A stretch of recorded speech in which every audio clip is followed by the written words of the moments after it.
They were ordinary men who did the impossible. From the decks of Pearl Harbor to the frozen fields of Europe, these are the greatest stories of heroism ever told on this channel. This is the ultimate 2-hour hero marathon.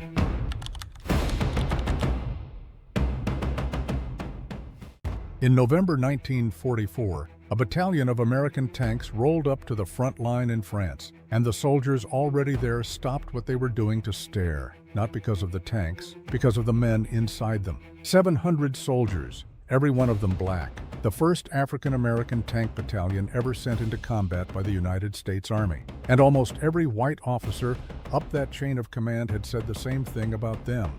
They will break. They will run. They are not built for this. The Army had spent 2 years keeping them out of the war. They had been trained, equipped, and then left to sit, a unit nobody wanted to claim. And then one general asked for them by name. His name was George S. Patton, and what he did in the 4 minutes he stood in front of those men changed how an entire army would remember them. This is the story of the 761st Tank Battalion, and it is all in the official record. The 761st Tank Battalion was activated on April 1st, 1942, at Camp Claiborne, Louisiana. From the first day, they carried a weight no other tank unit carried. This was a segregated army. The official position of much of the senior command was simple and openly stated. Black soldiers did not have the intelligence, the nerve, or the discipline to operate armor in combat. Tanks, they argued, were too complex. Battle was too chaotic. So the 761st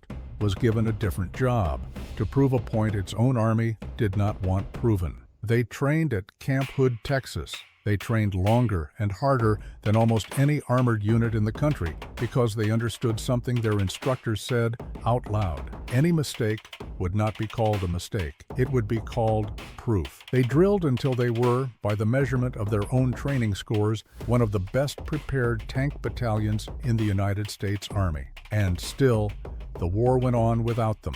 D-Day came and went. Unit after unit shipped to Europe. The 761st sat in Texas, watching. They even had, for a time, a young lieutenant in their ranks named Jackie Robinson, the man who would later break baseball's color barrier. He never deployed with them, but the unit he briefly belonged to was about to make history of its own. The battalion adopted a motto, 2 words, come out fighting. By the autumn of 1944, General George S. Patton had a problem. His Third Army was tearing across France faster than almost anyone believed possible, and that speed was burning through his armored units. Tanks were being knocked out. Crews were being lost. Patton needed trained tankers, and he needed them now. Patton was, by any honest measure, a man of his time, and his recorded views on race were often harsh and offensive by any standard. But Patton had one quality that, in this moment, mattered more than his prejudices. He cared,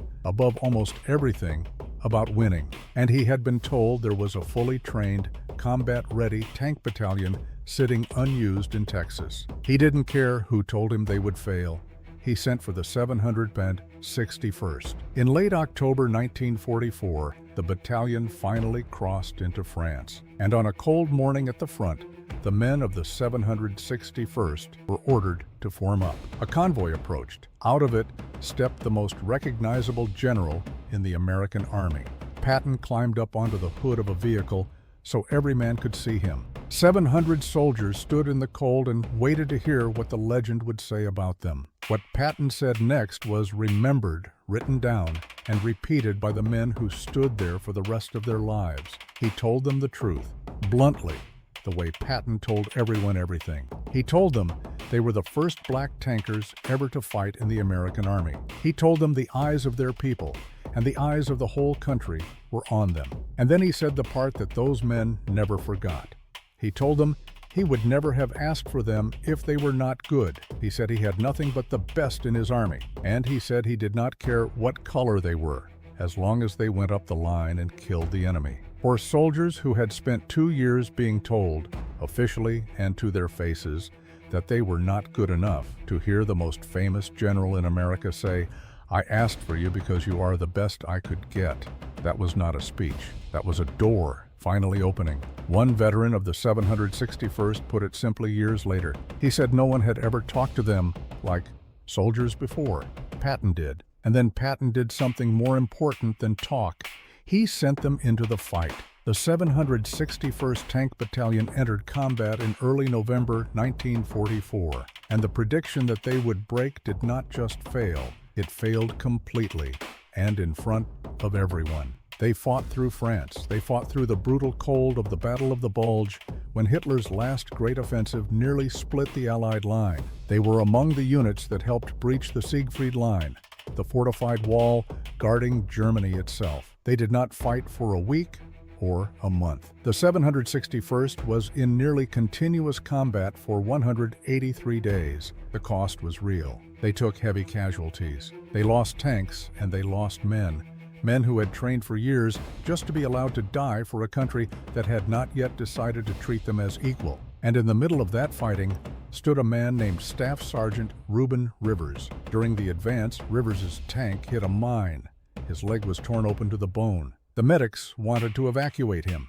A wound like that was a ticket home, an honorable, fully justified ticket home. Rivers refused it. He took command of another tank and stayed in the fight for days, leading from the front with a wound that should have hospitalized him. On November 19, 1944, while deliberately drawing German fire onto his own tank to protect the rest of his company, Reuben Rivers was killed. His commanding officer recommended him for the Medal of Honor, the nation's highest award for valor. Here is the part of the story that should make every viewer pause. Reuben Rivers earned the Medal of Honor in 1944. He did not receive it. The recommendation simply disappeared into the system. And it was not only Rivers. Across the entire Second World War, a war in which more than 1 million Black Americans served, not a single African American soldier was awarded the Medal of Honor at the time.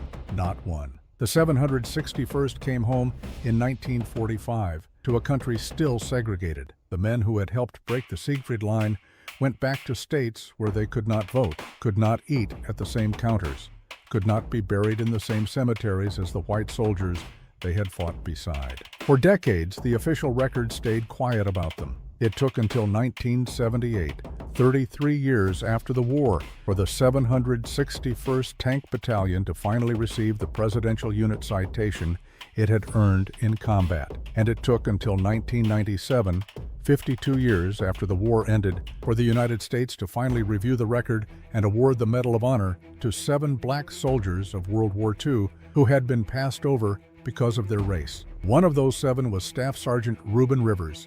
His family accepted the medal on his behalf, half a century late, but the record, at last, told the truth. The men who said the 761st would break were wrong. Completely, provably, historically wrong. The battalion that nobody wanted fought longer, bled harder, and advanced farther than almost anyone expected of any unit in Patton's army. They did not just earn their place in the war, they forced a country to look at what it had been told was impossible, and admit it had been lied to.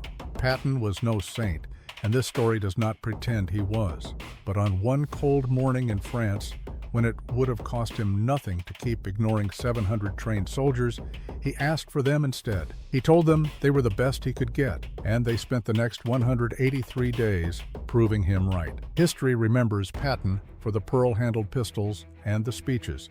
But maybe the truest thing he ever did was look at the unit his own army had thrown away and send it into the fight as equals. The 761st Tank Battalion come out fighting. If this story moved you, if you believe these men should never be forgotten again, drop a single word in the comments. Remembered. And subscribe to Military History Talks, because if we don't tell these stories, the record stays quiet. We'll see you next time. In November 1944, on a frozen, wind-swept field in eastern France, a team of combat medics reached a shattered American tank, looked at the sergeant trapped inside, and reached for the morphine. But the sergeant stopped them cold. It wasn't because his injury was minor. It was because it was catastrophic. A German Teller mine had erupted directly beneath his vehicle, ripping the steel apart and tearing his right leg open completely to the bone. The medics had the needles ready. They had direct, non-negotiable orders from the command post to carry him off the battlefield immediately. He looked them dead in the eye, through the smoke and the freezing mud, and he said no. For 3 more days, this tank sergeant, with a shredded, bleeding, and entirely untreated leg, kept fighting from the front line. And on the 3rd morning, when he spotted a trap of hidden German anti-tank guns that were about to tear his retreating company to pieces, he didn't run. He didn't seek cover. He keyed his radio microphone and gave a legendary 5-word answer to his commanding officer: "I see them, we'll fight them." Then, he ordered his driver to turn his lone tank directly toward the enemy lines, intentionally drawing their high-velocity fire onto himself so that the other men in his company could get away safely. His name was Staff Sergeant Reuben Rivers. He was killed minutes later when an armor-piercing shell blasted through his turret. His own white captain put his name forward for the Medal of Honor that very week, and the United States Army said no. In fact, the government kept saying no for the next 53 years. Because Reuben Rivers was a black man in a nation that demanded his ultimate sacrifice but refused his basic humanity. This is his documented story, and every single word of it is etched into the official, unyielding combat record of the Second World War. To understand the sheer weight of what Reuben Rivers did on that frozen field, you have to understand where he came from. He was born in 1918 in Tecumseh, Oklahoma. He was part Cherokee, the son of a deeply religious farming family, growing up as one of many children working the harsh, unforgiving dirt of the American Dust Bowl era. He was a young man who knew the meaning of backbreaking labor, working the land with his hands when the draft of a global war pulled him out of the fields and into a strictly segregated military. He was thrust into an army that represented a glaring, painful contradiction. He was being asked to cross an ocean and die for freedoms abroad that he was legally and socially denied at home. Rivers was assigned to the 761st Tank Battalion. They were a unique unit composed entirely of black enlisted soldiers, carrying a fierce Black Panther on their uniform patch and a motto that defined their collective spirit: "Come out fighting." In the United States military of 1944, a black armored unit was considered an absolute anomaly. By official written War Department policy, black Americans were deemed intellectually and psychologically unfit for the high-speed, high-tech demands of frontline armored combat. Of the more than 1 million black men who served the United States during World War II, the overwhelming majority were systematically pushed into manual labor, logistics, and supply units. They were told to drive the supply trucks, bury the dead, and carry the heavy ammunition crates, but they were explicitly barred from the glory and the danger of the front lines. The 761st Tank Battalion was about to become the first black armored unit ever to smash its way into combat for the United States, and the man who finally demanded their presence on the front line was one of the most famous, aggressive, and ruthless generals in American history, George S. Patton. When the 761st reached the European theater in the autumn of 1944, General Patton personally traveled to their staging area to review them. He climbed up onto the hood of a military vehicle, looked out over the 700 black tankers standing in the freezing rain, and gave them a fierce, unforgettable welcome. He told them plainly, "Men, you are the first Negro tankers to ever fight in the American Army. I would never have asked for you if you weren't good. I have nothing but the best in my army. I don't care what color you are, so long as you go up there and kill those Krauts." For men who had spent 2 long years being degraded, segregated, and told they lacked the nerve for battle, Patton's words felt like a door finally bursting open. One veteran later recalled that it was the very first time anyone in authority had ever spoken to them like real soldiers.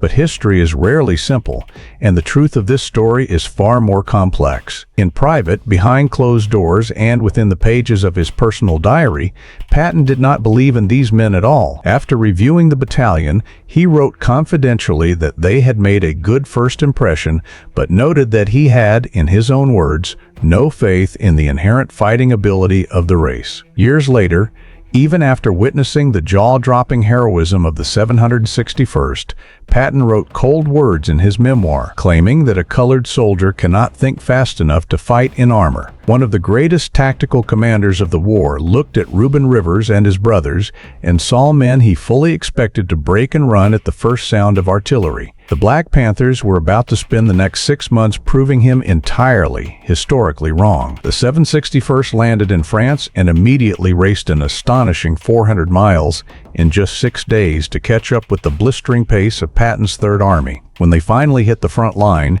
they went straight into the teeth of the German defense. and they did not come out. They endured 183 consecutive days of unrelenting frontline combat. They pushed through the mud of France, bled in the freezing forests of the Battle of the Bulge, and drove their tracks all the way into the heart of Nazi Germany itself. They fought in MAM-4 Sherman tanks that were mechanically reliable but horrifyingly vulnerable to the superior optics and high-velocity 75mm and 88mm and 88mm 8 of the German panzers. A single well-placed German shell could open a Sherman up like a tin can, turning the crew compartment into an inferno in seconds. The men of the 761st needed every ounce of courage they possessed just to climb into those steel boxes every morning. And absolutely no one possessed more raw courage than Reuben Rivers. By the middle of November, the battalion was spearheading an advance on a heavily fortified town in eastern France called Gweibling. The Germans had transformed the town into a fortress, zeroing in every road and intersection with artillery and hidden anti-tank nests. On the 16th of November, as Rivers' tank moved aggressively toward the town's perimeter, his tracks rolled directly over a concealed teller mine at a railroad crossing. The explosion was deafening. The blast tore through the floorboards, shattering the drive sprocket and sending jagged metal tearing through Rivers' right leg, slicing it open completely down to the white of the bone. That explosion should have been the absolute end of Reuben Rivers' war. A wound of that magnitude was an immediate, honorable ticket back to a comfortable hospital bed in the United States. The medics moved in under fire, frantic to administer morphine to dull the blinding agony and load him onto an evacuation stretcher. Rivers utterly refused. He would not allow the needle to touch his skin, knowing the drug would sedate him and remove him from the fight. He pushed the medics away. When his commanding officer, a white captain named David Williams, came to his position and formally ordered him to withdraw to the field hospital, Rivers looked at him through the grime of battle and said, "Captain, you know better than that. This is going to be tough, and I'm staying with my men." With his leg shredded, entirely untreated, and leaking blood into his boot, Rivers crawled out of his disabled vehicle, dragged himself across the muddy field, and climbed into the commander's seat of a replacement tank. He refused to relinquish his command. For the next 2 agonizing days, Reuben Rivers fought on. His open wound was swelling severely in the damp cold, rapidly turning to deep infection and early-stage gangrene. Yet he pushed his tank deep into the contested streets of Gweibling. He engaged and broke German infantry counterattacks. He stayed awake and fiercely alert through the freezing nights, refusing to close his eyes, even when German saboteurs crept through the shadows wearing captured American uniforms. The sergeant with the ruined leg simply would not quit on the men who looked to him for leadership. At dawn on the morning of November 19th, the tanks of Able Company pushed out from their positions, attempting to clear the high ground beyond the town. As they advanced over the crest of a hill, they ran straight into a murderous wall of German anti-tank fire. The enemy guns were perfectly camouflaged, dug into the tree line across an open valley, and they were systematically zeroing in on the exposed American armor. Realizing his entire unit was caught in a lethal kill zone, Captain Williams keyed his radio and gave the urgent order for all tanks to fire smoke and pull back before they were completely wiped out. Reuben Rivers did not pull back. From his elevated position, Rivers could see the exact muzzle flashes of the hidden German guns. He knew that if the company tried to turn around and retreat across that wide-open field, the German gunners would pick them off one by one from behind. With his company in mortal danger and his own body burning with the fever of a rotting leg, Rivers chose his path. He ignored the order to retreat. He keyed his radio headset and gave his final transmission.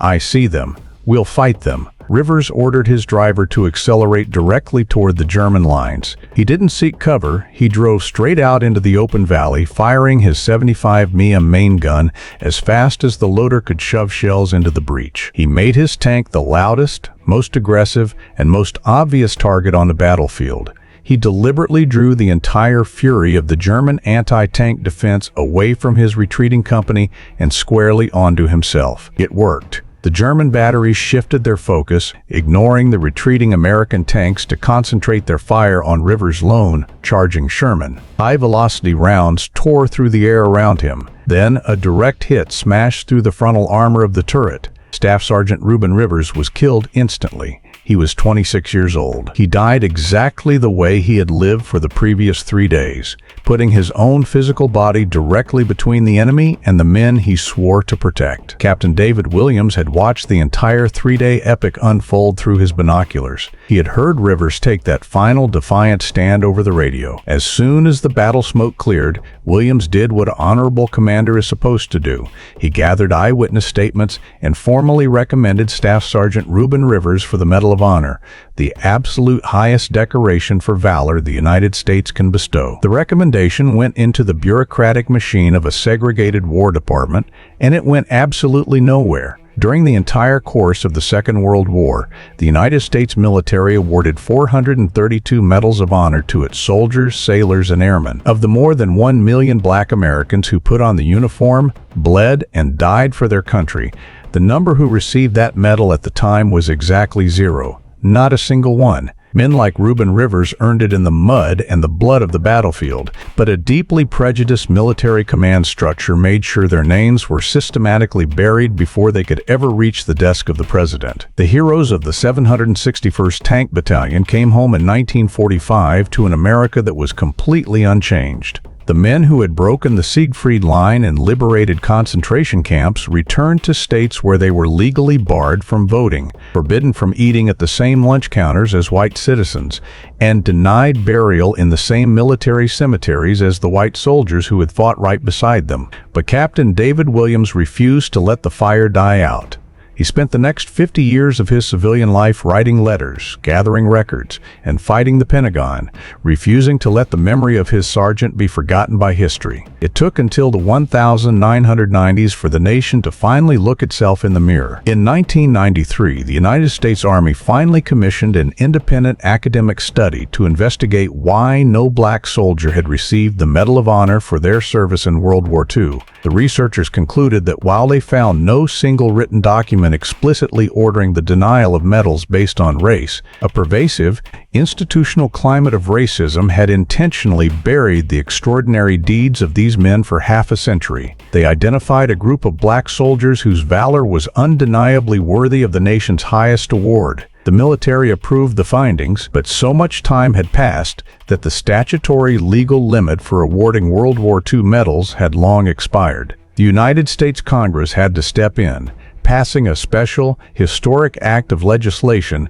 just to make the presentations legally possible. On January 13, 1997, more than 52 years after Reuben Rivers drove his Sherman tank into the teeth of those German guns, the President of the United States stood in the East Room of the White House to finally right a half-century-old wrong. The Medal of Honor was formally awarded to 7 black heroes of the Second World War: Vernon Baker, Edward Carter, John Fox, Willie James, Charles Thomas, George Watson, and Staff Sergeant Reuben Rivers. Tragically, 6 of those 7 men were already dead, having gone to their graves without ever knowing their country would acknowledge their sacrifice. Only one, Vernon Baker, lived to feel the heavy blue ribbon placed around his own neck. Reuben Rivers' Medal of Honor was accepted on his behalf by his sister, Grace Rivers, and standing there in the crowd that day, watching the truth finally emerge from the shadows of history, was an elderly, gray-haired Captain David Williams. He had finally fulfilled his duty to his sergeant.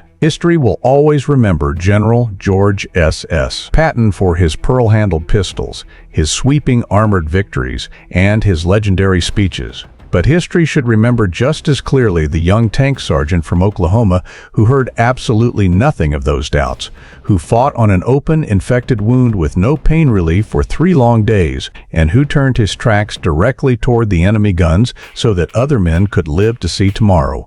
Patton was entirely wrong about Reuben Rivers. It simply took his country 53 years to admit it.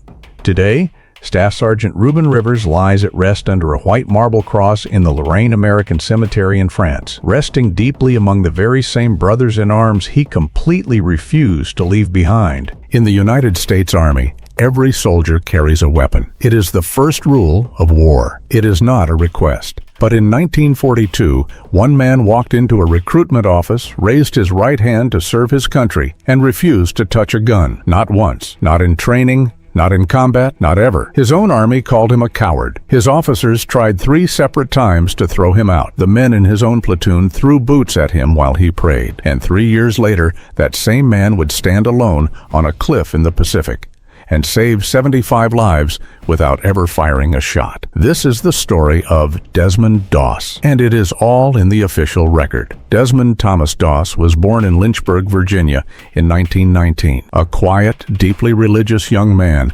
raised as a Seventh-day Adventist. His faith taught him 2 things he would never bend on. He would keep the Sabbath, and he would never take a human life. When the Japanese attacked Pearl Harbor, Doss didn't hide behind his beliefs. He could have claimed a deferment. His work at a shipyard made him exempt from the draft.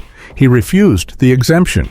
He wanted to serve, but he wanted to serve his way. Doss enlisted as a combat medic. His reasoning was simple. While other men took life, he would save it. He called himself a conscientious cooperator, not an objector. He would walk into the same fire as every other soldier. He just wouldn't carry a rifle into it. The Army did not understand him, and the Army did not forgive him for it. At basic training, Desmond Doss became the most hated man in his unit. His sergeant saw a soldier who wouldn't hold a weapon and decided he was useless, or worse, dangerous. They assigned him every miserable detail they could find. They scheduled rifle drills on Saturday, his Sabbath, to break him. He held firm. His fellow soldiers were crueler. They saw a man who knelt to pray every night and decided his faith made them less safe. One night, as Doss prayed beside his bunk, a soldier hurled a boot at his head. Then another. Doss finished his prayer. He never reported them. His officers tried to remove him entirely. They attempted to discharge him under a Section 8,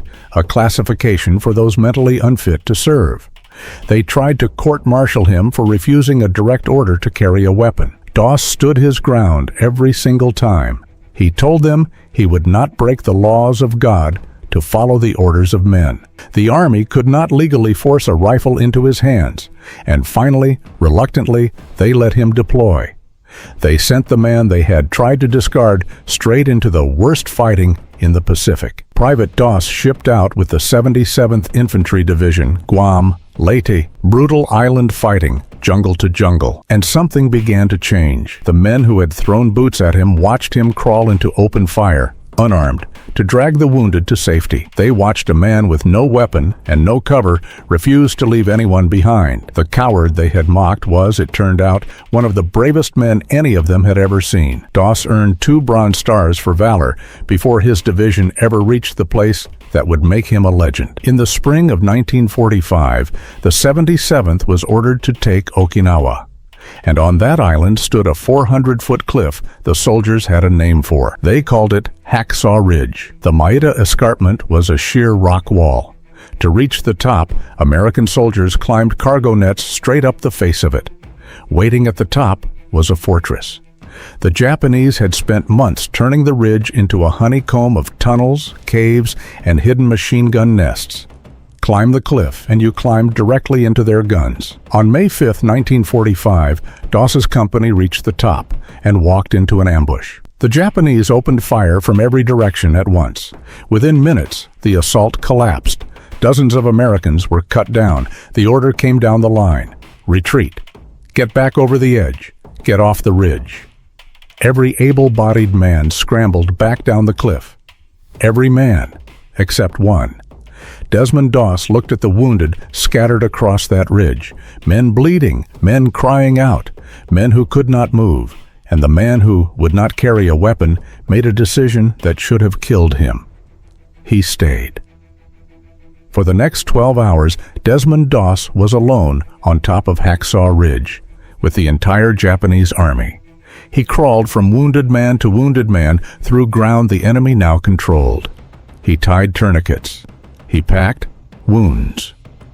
He stopped bleeding with his bare hands, and then, one by one, he dragged each man to the edge of that 400-foot cliff. There, Doss had rigged a rope around a tree stump, tying a special knot he remembered from his childhood. He lowered each wounded soldier down the cliff face, alone, by hand, and after every single man, he prayed the same prayer. Lord, please help me get one more. One more. then one more, then one more. Japanese soldiers passed near him in the dark. They heard him. By some accounts, they aimed at him, and their rifles would not fire. Doss never stopped. He didn't run. He didn't pick up a weapon. He just kept asking God for one more. By the time that night ended, Desmond Doss had lowered an estimated 75 men down that cliff to safety. The Army officially credited him with saving the lives of 75 wounded soldiers. Among the men still fighting on Okinawa was Captain Jack Glover, one of the officers who, back in training, had tried to have Doss removed from the Army entirely. Glover had called him a liability. He had wanted him gone. Now Glover owed Doss his life. Days later, when Glover himself was wounded, it was Doss who treated him under fire. Captain Glover would spend the rest of his life telling anyone who would listen that he had been wrong. He said he would never again go into battle without Desmond Doss beside him. The man the Army tried to throw away had become the man it could not fight without. Witnesses from the 77th Infantry Division later said Doss treated the wounded without checking their uniforms, including, in some accounts, Japanese soldiers he found bleeding on the ridge. He did not ask their nationality. He asked only if they were still breathing. On October 12, 1945, Desmond Doss stood on the White House lawn. President Harry Truman took his hand and would not let go. Then he placed the Medal of Honor, the highest award the United States can give a soldier, around Doss's neck. Truman told him the honor meant more to him than being president. Desmond Doss became the first conscientious objector in American history to receive the Medal of Honor. A man who never fired a weapon, who never took a life, who had been called a coward by the very army that now called him a hero. History remembers the men who won the war with their weapons. But on a cliff in Okinawa, the bravest soldier on that ridge was the one who refused to carry one. He didn't save 75 men because he was stronger or faster or better armed. He saved them because when every other man had a reason to leave, he found a reason to stay. Desmond Doss died in 2006. His prayer never changed, from the first man to the 75th. Lord, please help me get one more. If this story moved you, let us know in the comments. And if someone in your family served as a medic, tell us their name below. They deserve to be remembered too. Thank you for watching Military History Talks. We'll see you next time. December 7th, 1941, Pearl Harbor, Hawaii, 8:05 in the morning. A 22-year-old American sailor stood on the burning deck of the USS West Virginia and reached for a weapon he had never been trained to use. He was not supposed to be there. He was not supposed to be holding a gun. The United States Navy he had sworn an oath to had decided by official policy that men who looked like him would never be allowed to fight. His name was Doris Miller. Friends called him Dory. He had grown up picking cotton on a sharecropper's farm outside Waco, Texas. And in the next 15 minutes, on a dying battleship in the worst attack on American soil in modern history, he would do something his Navy had spent his entire enlistment telling him he could not do. He would fight. For 3 months afterward, the United States Navy would not even tell the American people his name. This is the full, verified, documented story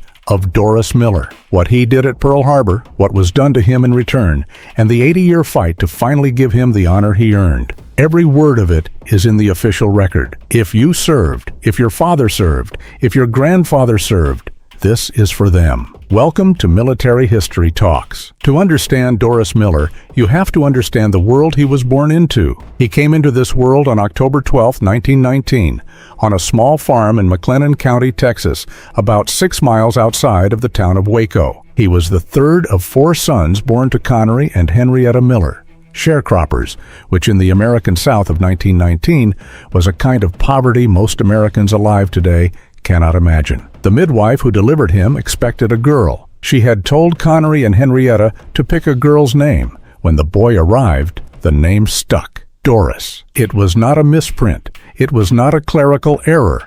It was simply the only name they had ready. And in the world they lived in, you did not waste anything. Not food, not clothing, not even a name. Waco in 1919 was one of the most dangerous places in America to be a black child. 3 years before Doris was born, in the town square of Waco, a 17-year-old African-American named Jesse Washington had been tortured, mutilated, and burned alive in front of a crowd of 15,000 people. The lynching of Jesse Washington had been photographed. The photographs had been sold as postcards. The town of Waco called it in print the Waco Horror. This was the world Doris Miller's mother carried him into. He grew up working. By the time he was 8, he was helping his father in the cotton fields. By the time he was 12, he was working with adult crews. He attended the local A.J. Moore High School in Waco, which served the black community of Central Texas. He played fullback on the football team. He was, by every account,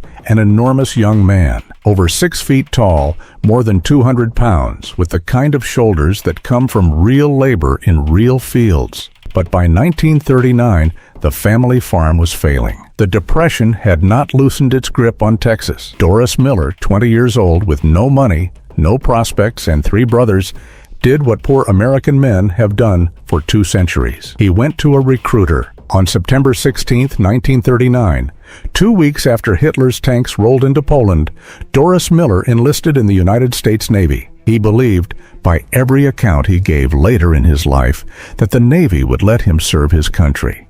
He was about to learn that the Navy of 1939 had a very specific definition of service, and it did not include him. When Doris Miller raised his right hand and swore his oath to the Constitution of the United States, the Navy he was joining did not allow African Americans to fight. It is important to say that plainly, because it is the entire foundation of the story you are about to hear. In 1939, the United States Navy operated under a policy that restricted black sailors to what was called the messman branch. A messman, sometimes called a steward, was an officer's servant. His job was to cook the officers' food, to clean the officers' quarters, to press the officers' uniforms, to serve the officers' meals, to do the laundry, to shine the shoes. He was not permitted to handle weapons. He was not permitted to train on the ship's guns. He was not permitted to attend gunnery school. He was not permitted to be promoted into any other rating. He could spend 20 years in the United States Navy, and he would retire messman. This policy was not a regional preference. It was not unwritten custom. It was official Navy doctrine, codified, enforced, and defended by every level of the chain of command. Doris Miller, like every African American sailor of his era, was sent through basic training at the Naval Training Station at Norfolk, Virginia. The Navy taught him to cook, to serve, to stand at attention. They did not teach him to shoot. They did not teach him gunnery. They did not teach him damage control.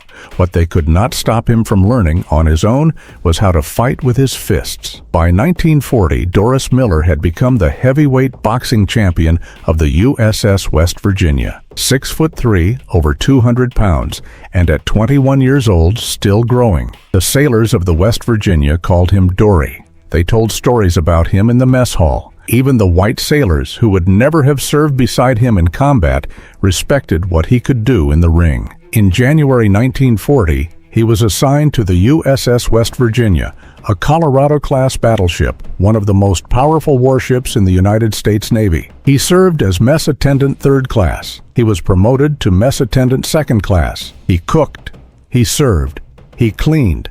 He boxed. And on December 6, 1941, the USS West Virginia dropped anchor in a place called Battleship Row in a harbor on the south coast of the island of Oahu. The next morning was a Sunday, December 7, 1941, 7:55 in the morning, Hawaii Standard Time. The first Japanese aircraft of the attack on Pearl Harbor, a flight of 40 torpedo bombers from the carriers Akagi and Kaga, broke from cloud cover over the Waianae Mountains and turned south toward Battleship Row. Aboard the USS West Virginia, Doris Miller had been awake for nearly an hour. His Sunday morning duties had already begun. He was, according to his own later testimony, collecting laundry from the officers' staterooms below decks when the first torpedo struck the side of his ship. The USS West Virginia, in the next 15 minutes, would absorb at least 7 aerial torpedoes and 2 armor-piercing bombs. She would settle to the bottom of Pearl Harbor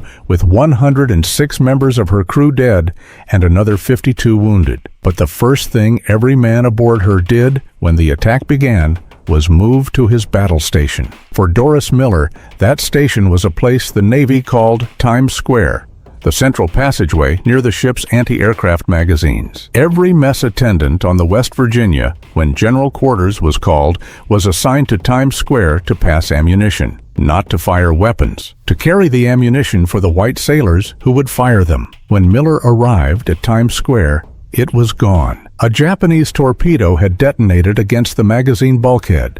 The compartment was flooded. The deck buckled. The men assigned to that station either dead or dying.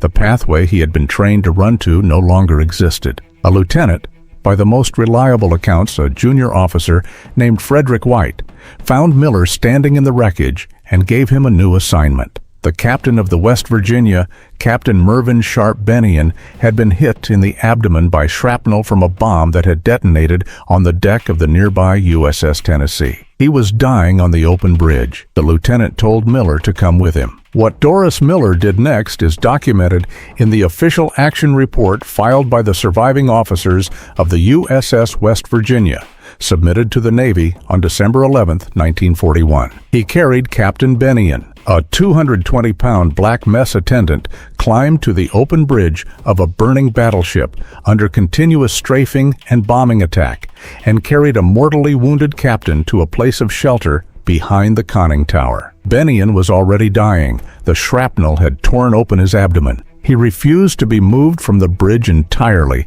because he was still trying to give orders. He died there, on the deck behind the conning tower, where Doris Miller had carried him. Captain Mervyn Bennion would be awarded the Medal of Honor posthumously for refusing to abandon his ship. The man who carried him would not. If you served on a Navy battleship, any era, leave the hull number in the comments. We see you, we honor you. This is your history too. Doris Miller did not stop after he carried Captain Bennion. By 8:05 in the morning, the USS West Virginia was sinking. The order to abandon ship had not yet been given. The deck was on fire. Japanese aircraft were still strafing the harbor in continuous waves. And on the port anti-aircraft battery, 2.50 caliber Browning machine guns sat unmanned, their crews dead, wounded, or assigned elsewhere. Doris Miller, who had never been allowed inside a gunnery training course in his life, walked up to one of those guns. What happened next he would describe months later in his own words. The Navy would record the interview.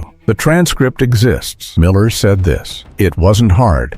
I just pulled the trigger and she worked fine. I had watched the others with these guns. I guess I fired her for about 15 minutes. I think I got one of those Japanese planes. The official Navy investigation could not confirm a kill. There were too many guns firing at too many aircraft for any single sailor's hit to be verified." Some accounts later attributed 2 enemy planes to Miller. Some attributed none. The honest historical answer is that we do not know how many planes he hit, and we never will. But there is no dispute in any source on the United States Navy side or in the post-war Japanese records on the following fact. Doris Miller manned an anti-aircraft gun he had never been trained to use on the burning deck of a sinking battleship, while Japanese aircraft strafed the harbor around him, and he kept that gun firing until his ammunition ran out. When the ammunition was gone, he did not stop. The USS West Virginia was listing 15 degrees to port. The order to abandon ship had finally been given. Wounded sailors were trapped below decks in flooding compartments. Miller, by the testimony of multiple survivors, spent the next several minutes pulling injured men out of the rising water and helping them to lifeboats. By the time he finally went over the side himself, the USS West Virginia was settling on the muddy bottom of Pearl Harbor. Of the 1,541 officers and sailors on board that morning, 106 had been killed. Doris Miller, mess attendant, sharecropper's son, heavyweight boxer of Waco, Texas, was not one of them. To the families watching tonight whose fathers or grandfathers were at Pearl Harbor that morning, you don't need to be told what your family carried home from that day. You already know. Comment your family member's name below. They served. We remember. Within 72 hours of the attack on Pearl Harbor, the United States Navy had filed its preliminary action reports. In those reports, the story of what had happened on the bridge of the USS West Virginia was told. The story of the captain who refused to abandon his post. The story of the lieutenants who fought to save the ship. And the story of an unnamed mess attendant, referred to only in the official paperwork as an unidentified Negro messman, who had carried the captain to safety and manned an anti-aircraft gun. The Navy knew his name. They simply chose not to release it. This was not, by every honest account, the decision of a single officer. It was the standing policy of the United States Navy in 1941. Black sailors were not subjects of public recognition. Their actions, when documented at all, were recorded anonymously. The Navy's reasoning, never put in writing but well understood at every level, was that publicly honoring African American sailors would create pressure to open additional ratings to them, and the Navy was not yet prepared to do that. So the man who carried Captain Bennion was a footnote in the official report. An unidentified Negro messman, he would have stayed unidentified.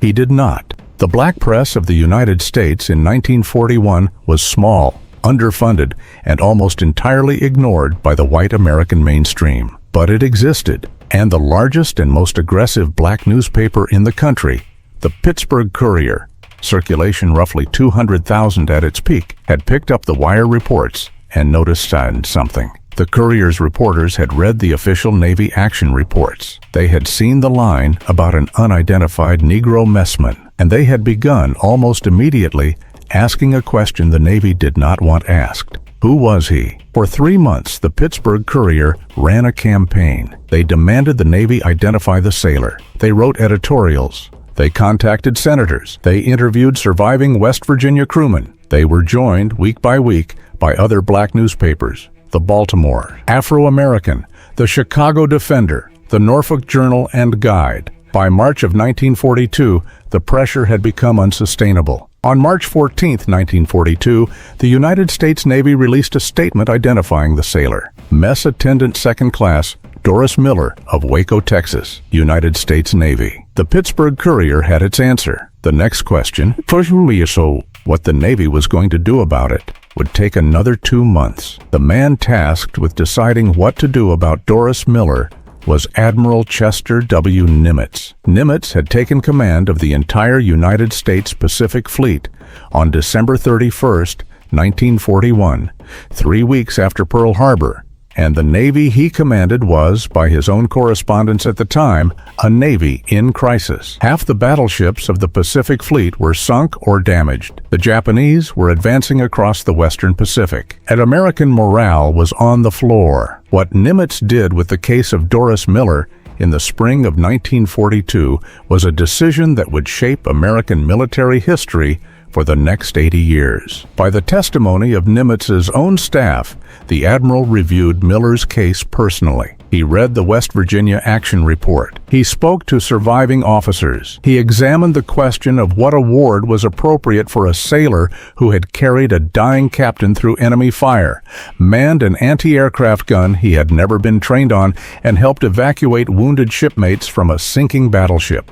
There were calls, including from inside the Navy itself, for Miller to receive the Medal of Honor. He did not receive it. Nimitz, by every account that exists, recommended the Navy Cross, the second highest decoration in the United States Navy, awarded for extraordinary heroism in combat. Some historians believe Nimitz himself wanted to award the Medal of Honor and was overruled. Some believe he made the decision on his own merits. The internal records of that deliberation are incomplete, and we will likely never know with certainty what Nimitz personally believed. What we do know is the ceremony. May 27, 1942, 5.5 months after Pearl Harbor, the deck of the aircraft carrier USS Enterprise, anchored in Pearl Harbor itself, the harbor where the West Virginia still lay on the muddy bottom. Doris Miller, 22 years old in his dress whites, stood at attention. Admiral Chester Nimitz stepped forward and personally pinned the Navy Cross to Miller's chest. He was the first African-American sailor in the history of the United States Navy to receive that decoration. And Nimitz said this, in words preserved in the official ceremony record: "This marks the first time in this conflict that such high tribute has been made in the Pacific Fleet to a member of his race, and I'm sure that the future will see others similarly honored for brave acts." The future would. But Doris Miller would never receive the Medal of Honor that many believed, and that many still believe, he had earned. If this kind of verified, source-checked history matters to you, the hype button below and a super thanks go directly into archive access for these stories. Every contribution means we can pull more original records like the West Virginia Action Report and Nimitz's ceremony files. Now, what the Navy did to Doris Miller after the medal was pinned to his chest is harder to defend than what they did before. After the Navy Cross ceremony, the United States Navy did with Doris Miller what they did with every famous American hero of the early war. They sent him on a war bond tour. For most of 1942 and the first half of 1943, Miller traveled the country giving speeches. He visited training stations and shipyards. He spoke at black colleges. He addressed crowds, in some cases of more than 10,000 people, raising money for the war effort. He was promoted finally to mess attendant first class, and then to ship's cook third class, a small but real step out of the strict messman classification he had been confined to. He was not, in any of the publicity, allowed to forget what he was. He was allowed to be a hero. He was not allowed to be a sailor. In the spring of 1943, the Navy assigned Doris Miller to a new ship. She was the USS Liscome Bay, a Casablanca-class escort carrier, small, lightly armored, designed to provide air cover for amphibious landings in the Pacific. The Liscome Bay sailed from San Diego on October 22, 1943, bound for the Gilbert Islands. The American operation was called Operation Galvanic. The invasion of the Japanese-held atoll at Macon, part of the larger campaign to begin the island-hopping advance across the Central Pacific. The USS Liscome Bay was tasked with providing air support for the Macon landings. She arrived on station the third week of November. At 5:13 in the morning of November 24, 1943, a single torpedo from the Japanese submarine I-175 struck the USS Liscome Bay just aft of her aircraft elevator. The torpedo detonated in the bomb storage magazine. The explosion blew the Liscome Bay apart. She sank in 23 minutes. Of the 916 officers and sailors aboard, 644 were killed. It was, until that date, the largest single loss of life in the history of the United States Navy in the Second World War. Doris Miller was one of the 644. His body was never recovered. He is, to this day, listed on the tablets of the missing at the Manila American Cemetery in the Philippines. He had served 4 years, 2 months, and 8 days in the United States Navy. To the families of the 644 men of the USS Liscome Bay, watching tonight, your fathers, your grandfathers, your great-grandfathers, say their names in the comments below. Every name. They will not be forgotten on this channel. Doris Miller was 24 years old. The fight to give Doris Miller the Medal of Honor did not die with him. In the 80 years since the morning of December 7, 1941, no fewer than 5 separate efforts have been made by veterans groups, by members of Congress, by the NAACP, by individual senators on both sides of the political aisle to upgrade Doris Miller's Navy Cross to the Medal of Honor he was denied during his lifetime. Every single effort so far has failed. The Navy's official position has been, and remains, that Miller's actions were correctly recognized at the time. The advocate's position has been, and remains, that his actions were graded by the standards of a Navy that did not yet believe a black sailor could earn its highest decoration. History will eventually settle that argument. In the meantime, on January 20th, 2020, the 78th anniversary of his Pearl Harbor heroism, the United States Navy announced that the next Gerald R. Ford-class supercarrier would be named the USS Doris Miller. She is currently under construction at the Newport News Shipbuilding Yards in Virginia. She is scheduled to be commissioned in the year 2032. When she takes her place in the fleet, she will be the largest warship ever named for an African-American enlisted sailor in the history of the United States Navy. She will displace 100,000 tons. She will carry more than 5,000 sailors. She will be the most powerful warship in the world. And on her flight deck, every man and woman who serves aboard her will look up and see his name. Doris Miller, United States Navy. Mess Attendant First Class, born Waco, Texas. Killed in action, Gilbert Islands, November 24, 1943. Awarded the Navy Cross for extraordinary heroism in the attack on Pearl Harbor, December 7, 1941. He was not allowed to fight. The Navy he had sworn an oath to had told him, in writing and in practice, and in every chain of command he reported to, that his only job was to cook and to clean and to serve. He had accepted that. He had done it for 2 years and 2 months without complaint. And then, on one Sunday morning in December, when his ship was burning beneath him and the captain he served was dying in his arms, Doris Miller did the job his Navy had told him he could not do. He picked up a weapon. He defended his country. He carried his shipmates to safety, and he asked for nothing in return except, in the end, his own name in the official record. History remembers Pearl Harbor for the battleships, for the burning planes, for the speech the next morning. History should also remember it for a 22-year-old mess attendant who proved, with his own hands, that the Navy's policy was wrong. That is the real story of Doris Miller. If this story moved you, if you believe his Medal of Honor is still owed, if you want him remembered, drop one word in the comments below. Remembered to every veteran watching tonight. Navy, Marine Corps, Army, Air Force, Coast Guard, every branch and every era. We honor your service. Tell us your unit in the comments. Tell us where you served. Tell us your father's name, your grandfather's name, every member of your family. Whoever wore the uniform, this channel exists to make sure they are not forgotten. Hit the hype button below if this video belongs in front of more people. Subscribe to Military History Talks, because if we don't tell these stories, the record stays quiet. We'll see you next time. In the black of a French forest, in the middle of the night, one American soldier found himself almost completely alone. The trenches were behind him. The trees were in front of him.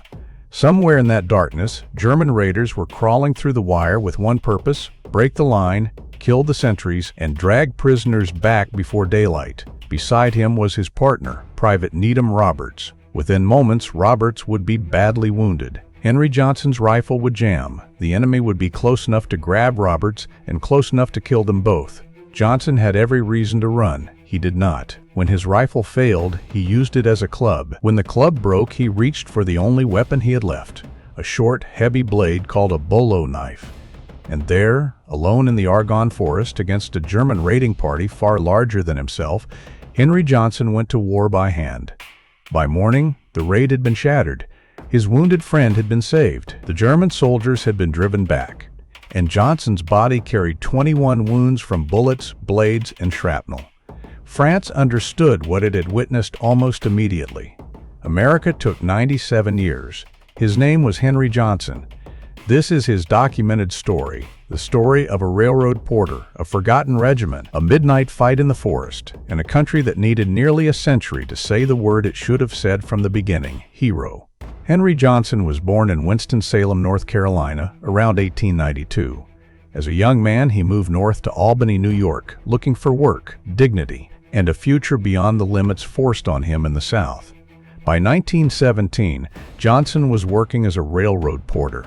A porter carried other people's bags, helped passengers, answered requests, and stayed almost invisible in the background of other men's journeys. But when the United States entered the First World War, Johnson volunteered to serve the same country that still treated men like him as second-class citizens. He enlisted in the New York National Guard and joined an all-black unit that would become the 369th Infantry Regiment. History would remember them by another name, the Harlem Hellfighters. But the army Johnson joined did not welcome him as a warrior. Segregation followed black soldiers into uniform. Many black units were treated as labor troops, not combat troops. When the 369th reached France, they were given old equipment and pushed into manual work. General John J. Pershing eventually placed the regiment under French command, and even then, American authorities warned the French with racist claims about black soldiers. The French did not listen. France needed soldiers willing to hold the line. So the French issued the men of the 369th French rifles, French helmets, and French gear, and sent them to the front. There, the Harlem Hellfighters did what their own country had doubted they could do. They fought. They held positions. They endured shell fire, gas alarms, mud, cold, rats, and artillery. They served in the trenches for 191 days, longer continuous frontline service than any other American regiment in the war. Their courage became known to the French soldiers beside them and to the Germans facing them. The nickname Hellfighters was earned in the places where names are paid for in blood. And in mid-May 1918, in the Argonne Forest, that reputation would be carved into history by one private on night watch. In World War I, raids were common. Sudden, brutal attacks launched across no man's land to kill sentries, capture prisoners, and gather information. They often came at night, when confusion did half the work before the first shot was fired. Henry Johnson and Needham Roberts were on sentry duty together. They were watching the darkness when the German raiding party came forward. The first sign may have been small, a sound in the wire, a shadow where no shadow should be. Then the attack exploded. Grenades were thrown. Gunfire cracked through the trees. Roberts was hit badly. Johnson was wounded too, but he kept fighting. He threw grenades into the darkness. He fired his rifle until it jammed. Suddenly, the weapon that had been his lifeline was useless in his hands. The Germans were close now. This was no longer a distant fight of artillery and trenches. This was faces, hands, steel, and breath. Johnson swung his jammed rifle like a club until the rifle itself broke apart. Most men at that point would have seen the battle as finished. Johnson saw that Roberts was still alive, and the Germans were trying to take him. They grabbed the wounded man and began pulling him away as a prisoner. Roberts was Johnson's partner. He was wounded, helpless, and being dragged into the dark. So Henry Johnson attacked again. With no working rifle, bleeding from his own wounds, he drew his bolo knife and threw himself at the raiders. A bolo was not an elegant weapon. It was short, heavy, and brutal. In Johnson's hands that night, it became the difference between life and death. He slashed and struck in the darkness. He fought at such close range that the Germans could stab and shoot him back. They did, again and again. Bullets tore into him. Blades cut him. Shrapnel marked him. But Johnson would not stop and would not let go of Roberts. Think about that moment for a second. Not the medal ceremony, not the parade. Think only of the forest, a wounded man on the ground, another wounded man standing over him, a broken rifle, a knife, and enemy soldiers in the dark. Henry Johnson stayed. By the time the fight ended, the German raid had failed. The raiders withdrew, leaving dead and wounded behind. Needham Roberts was still in friendly hands. The post had held, and Henry Johnson somehow was still alive. When daylight came, the scale of what he had survived became clear. Johnson had suffered 21 wounds. His body had been cut, shot, and torn, but his will had not broken.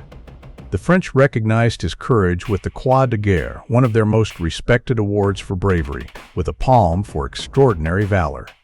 For a brief moment, America seemed ready to remember him too. When the Harlem Hellfighters returned home in 1919, New York gave them a victory parade. Crowds lined Fifth Avenue. Henry Johnson rode in an open car. Newspapers told the story of the small soldier who had fought off a German raiding party with a knife. But praise is not the same as justice. Johnson's wounds made ordinary life difficult. He could not return to his old work as a railroad porter the way he once had.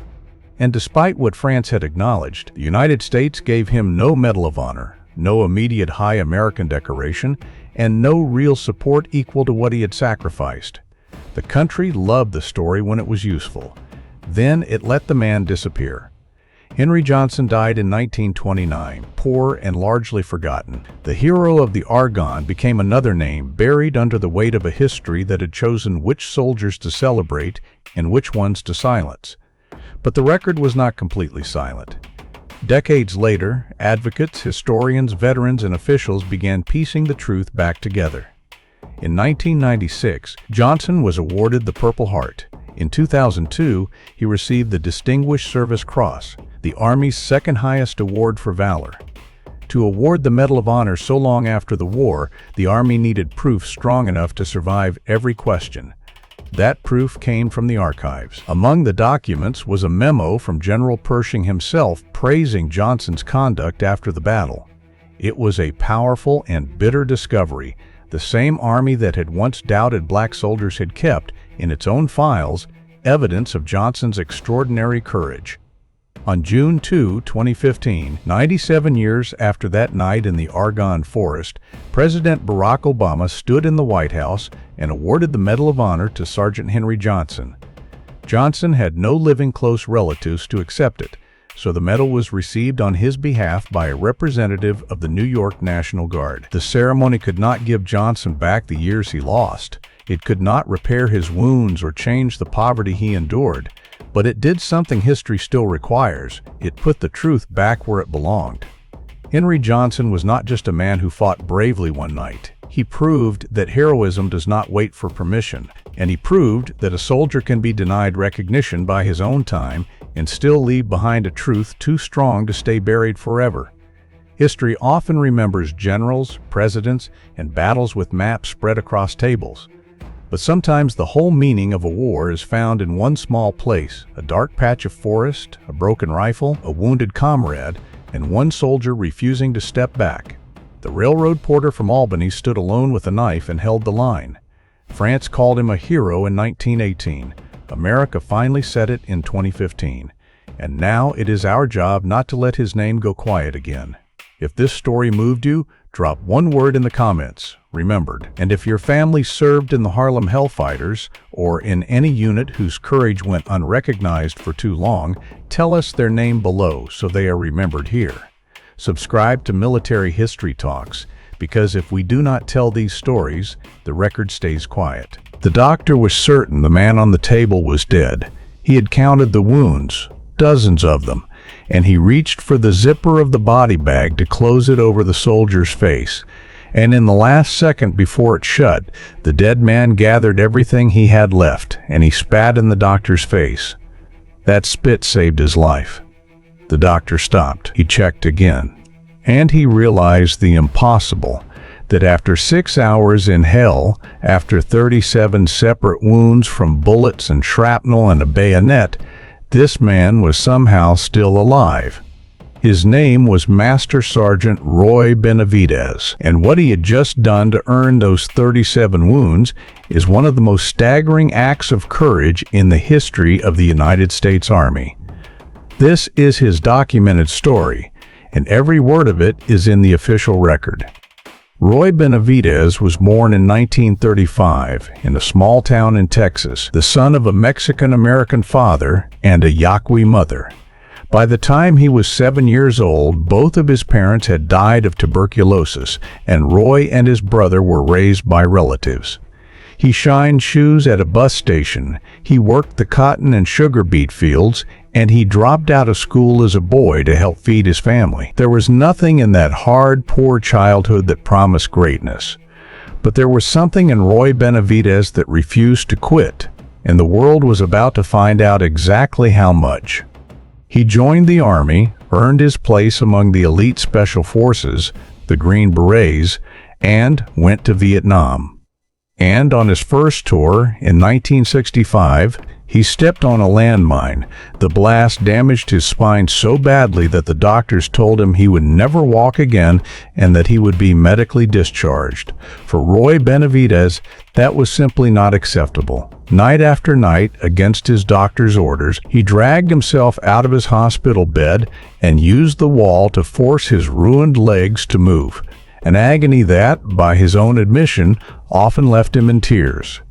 And after more than a year, he walked out of that hospital. Then he did something almost no one would believe. He went back to Vietnam. Which brings us to the 2nd of May, 1968. That morning, Benavidez was at a forward base when a desperate call came over the radio. A 12-man Special Forces team, 3 Americans and 9 Montagnard tribesmen, had been inserted deep into the jungle near the Cambodian border to gather intelligence. They had walked straight into a North Vietnamese battalion of around 1,000 men. They were surrounded, outnumbered nearly 100 to 1, and being torn apart. 3 helicopters had already tried to reach them and been driven back by the wall of enemy fire. Roy Benavidez listened to his friends dying on the radio, and he could not sit still. He grabbed a medical bag and, armed with nothing but the knife on his belt, he jumped onto the next rescue helicopter. When it could not land, he leapt out and ran about 75 yards through a hurricane of gunfire to reach the trapped team. Before he even got there, he had been shot in the leg and hit in the face and head with grenade shrapnel. That was the beginning of what he later called 6 hours in hell. For the next 6 hours, Roy Benavidez held that nightmare together by sheer force of will. He dragged the wounded toward the helicopters. He directed their fire. He called in airstrikes danger close. When the team leader was killed, he went back out into the open to recover the man's body and the classified documents he carried, and was shot in the stomach and hit again with grenade shrapnel in the back. When a rescue helicopter was shot down and crashed, he pulled the survivors out of the wreckage, organized them into a defensive perimeter, and kept fighting. If you believe men like Roy Benavidez should never be forgotten, the hype button and super thanks below go straight into the archive research and the original sources behind these videos. The fighting was hand-to-hand by the end. An enemy soldier rushed him with a bayonet. Benavidez did not dodge it. He grabbed the blade with his bare hand, took the cut, and pulled the man in close enough to kill him. He killed 2 more who were about to finish off a wounded pilot.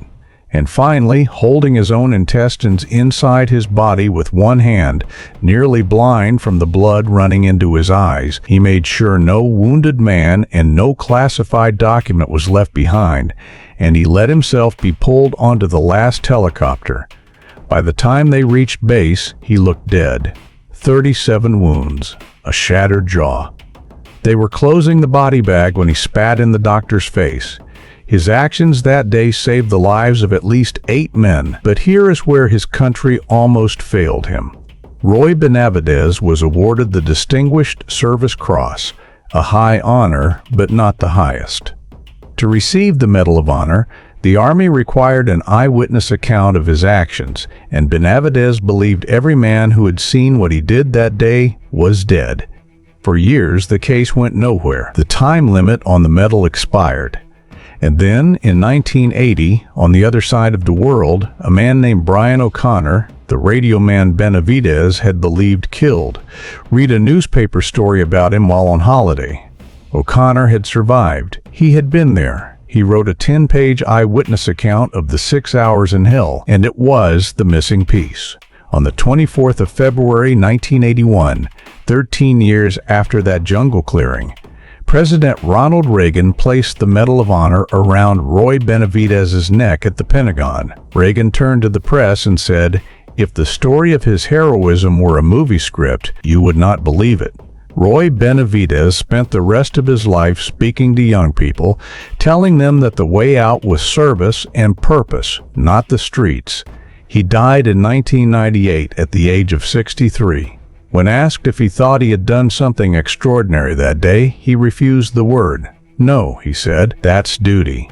If this story moved you, drop one word in the comments. Remembered. And if you served in Vietnam or in Special Forces the way Roy did, tell us where, so your service is remembered here too. Subscribe to Military History Talks, because if we don't tell these stories, the record stays quiet. On the 2nd of May, 1968, an American doctor at a forward base in South Vietnam looked down at the body of a Green Beret who had just been carried off a helicopter. The soldier was not moving. His eyes were swollen shut with blood. His intestines were held inside his own body by nothing but his hand. He had been hit by bullets, by shrapnel, by a bayonet, and clubbed with a rifle butt. The doctor counted the wounds, found no signs of life, and reached for a body bag. As the doctor began to zip the bag closed over his face, the soldier, unable to speak, unable to move, unable to open his eyes, did the only thing he had the strength left to do. He spat in the doctor's face. His name was Roy Benavidez. He had just spent 6 hours in a battle. The United States Army would later struggle to believe one man could survive, and it would take this country 13 more years to give him what he had earned. This is his story, and every word of it is in the official record. Raul Perez Benavidez, everyone called him Roy, was born on the 5th of August, 1935, in the small town of Cuero, Texas. His father was a Mexican-American sharecropper. His mother was Yaqui, a Native American people of the borderlands. By the time Roy was 7 years old, both of his parents were dead. His father died of tuberculosis. His mother died not long after. The orphaned boy was taken in by relatives and raised in a crowded house with 8 cousins where, in his own words, they were poor, but they had love. He grew up working the cotton and sugar beet fields of South Texas. At school, he was taunted for being Mexican. Other children called him a, quote, dumb Mexican. He dropped out in the 7th grade to work full-time and help support the family. By every measure American society used in 1940-something, Roy Benavidez was a nobody, a brown-skinned, orphaned 7th grade dropout from a Texas farm town. In 1955, he enlisted in the United States Army. It was the one institution that would take a boy like him, and it would become the place where that boy became something the entire country would one day struggle to comprehend. Benavidez was not finished being tested. In 1965, during his first tour in Vietnam, he stepped on a landmine. The doctors who examined his shattered spine and legs told him he would never walk again. They began processing his medical discharge. Roy Benavidez refused to accept it. Against doctors' orders, in secret, at night, he began dragging himself out of his hospital bed and trying to stand. He would crawl to a wall, claw his way upright, and force his ruined legs to hold his weight collapsing again and again in agony. He did this for months. He taught himself to walk a second time. He did not just walk out of that hospital. He went back to the Army and volunteered for the most demanding assignment it had, the Special Forces, the Green Berets. By 1968, Staff Sergeant Roy Benavidez was attached to a Special Forces unit running the most dangerous missions of the entire war, covert reconnaissance deep behind enemy lines. And on the morning of the 2nd of May, 1968, he was at a forward base when he heard the call that would define his life come crackling over the radio. A 12-man Special Forces reconnaissance team had been inserted into dense jungle west of Loc Ninh, near the Cambodian border. They had been discovered almost immediately. A North Vietnamese army force of hundreds of soldiers had them surrounded and pinned down. The team was taking fire from every direction. Helicopters had already tried to extract them and been driven back by the volume of enemy fire. The men on the ground were running out of ammunition, running out of time, and calling for help that no one believed could reach them. Roy Benavidez heard those voices on the radio. He knew the men. He had trained with them. When the next rescue helicopter prepared to make an attempt, Benavidez did something he was not ordered to do. He grabbed nothing but a knife and a medical bag. He did not even have time to grab a rifle, and he jumped aboard. As the helicopter approached the landing zone, Benavidez looked down at the jungle below, made the sign of the cross, and leapt out running toward the trapped men, and into 6 hours that would become almost impossible to believe. What Roy Benavidez did over the next 6 hours is documented in his Medal of Honor citation, in the sworn testimony of the men who survived, and in the official record of the United States Army. He reached the team. He was shot in the leg, in the face, and in the head almost immediately, and he kept moving. He dragged the wounded toward the extraction point. He distributed ammunition. He called in airstrikes. He carried men one by one toward the helicopters under continuous fire. When the first rescue helicopter's pilot was killed and the aircraft crashed, Benavidez pulled the survivors out of the wreckage and organized them into a defensive perimeter. He was hit again. He kept fighting. He was shot in the abdomen. He was hit by grenade shrapnel. At one point, a North Vietnamese soldier ran up and clubbed him with a rifle, then stabbed him with a bayonet. Benavidez grabbed the bayonet with his bare hand, pulled the enemy soldier toward him, and killed him with his own knife, leaving the knife in the body and moving on. He recovered classified documents from a fallen team member so they would not fall into enemy hands. He killed 2 more enemy soldiers who were closing in on the helicopter, and then, finally barely able to see through the blood running into his eyes, holding his own intestines inside his body. With one hand, he allowed himself to be pulled aboard the last helicopter. By the official count, Roy Benavidez had been wounded 37 times in those 6 hours, by bullets, by shrapnel, by a bayonet, by a rifle butt. He had saved the lives of at least 8 men. If this kind of verified history matters to you, the hype button below and a super thanks both go directly into archive access and original source sourcing for these videos. Now, what happened when that helicopter landed is the part most people never hear. When the helicopter touched down at the base,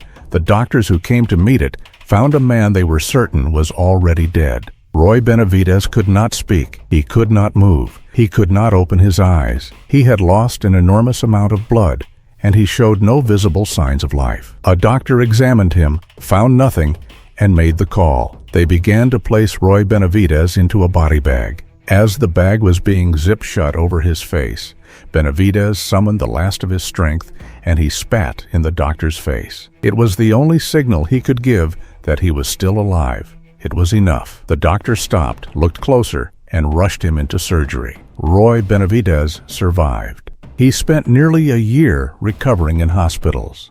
The full extent of what had been done to his body in those 6 hours would follow him for the rest of his life. For his actions that day, Benavidez was awarded the Distinguished Service Cross, the nation's second highest award for valor. But the men who had been there believed it was not enough. They believed Roy Benavidez had earned the Medal of Honor. The problem was that the United States Army did not agree he could prove it. To upgrade a Distinguished Service Cross to the Medal of Honor, the United States Army required a sworn eyewitness account of the action. And by the early 1970s, the Army had concluded that no such eyewitness existed. The men Benavidez had saved had given statements, but the Army determined it needed an eyewitness to the full scope of what he had done, and the one man who had seen all of it was believed to be dead. The case stalled. The time limit for awarding the medal expired. The file was, in effect, closed. Roy Benavidez retired from the Army in 1976, his Medal of Honor still denied, believing the matter was over. It was not. There had been a witness. His name was Brian O'Connor, the radio man of the Special Forces team. O'Connor had been so badly wounded that day that Benavidez believed he had died. But O'Connor had survived, been evacuated, and eventually settled thousands of miles away in the Fiji Islands. In 1980, while on holiday in Australia, Brian O'Connor picked up a newspaper. In it was an article about Roy Benavidez, a story that had started in a small Texas newspaper and been reprinted around the world. O'Connor read it and realized, I was there. I saw all of it. He immediately contacted Benavidez and submitted a sworn 10-page account of everything he had witnessed in the jungle that day. The case was reopened, and this time, the evidence was undeniable. On the 24th of February 1981, 13 years After the battle, President Ronald Reagan stood before an audience at the Pentagon to present the Medal of Honor to Master Sergeant Roy Benavidez. Reagan turned to the assembled press before he read the citation, and he said, "If the story of Roy Benavidez were a movie script, you would not believe it." Then he read the citation aloud, all of it. The 6 hours, the 37 wounds, the 8 men saved, the bayonet, the body bag. And he placed the Medal of Honor around the neck of the orphaned 7th grade dropout from Cuero, Texas. Roy Benavidez lived another 17 years after Ronald Reagan placed that medal around his neck. He spent those years doing something he did not have to do. He traveled the country to schools, to military bases, to anyone who would listen, and he told young people that no matter how poor they were, no matter what they were called, no matter how many times they were counted out, they could still amount to something. He had been an orphan. He had been told he would never walk. He had been zipped into a body bag, and he had become one of the most decorated soldiers in American history. Master Sergeant Roy Benavidez died on the 29th of November, 1998, at the age of 63. The United States Army named a building after him. The Navy named a ship after him. And the man who was once called a dumb Mexican in a Texas schoolyard is now studied by every Green Beret who earns the right to wear the same beret he wore. History remembers the generals and the presidents. It should also remember a brown-skinned orphan from Cuero, Texas, who jumped out of a helicopter with a knife and a medical bag to save men he refused to leave behind, and who spat in the face of death itself when it tried to zip the bag. If this story moved you, drop one word in the comments: remembered. To every veteran watching tonight, every branch, every era, and especially the Vietnam veterans who came home to a country that did not thank them, tell us where you served. To the families, your loved one's name, they will be remembered here. Subscribe to Military History Talks because if we don't tell these stories, the record stays quiet. We'll see you next time. There are stories from the Second World War that history books remember in bold print. The battles, the generals, the turning points that shaped nations. But tucked between those grand chapters, there exists a quieter story.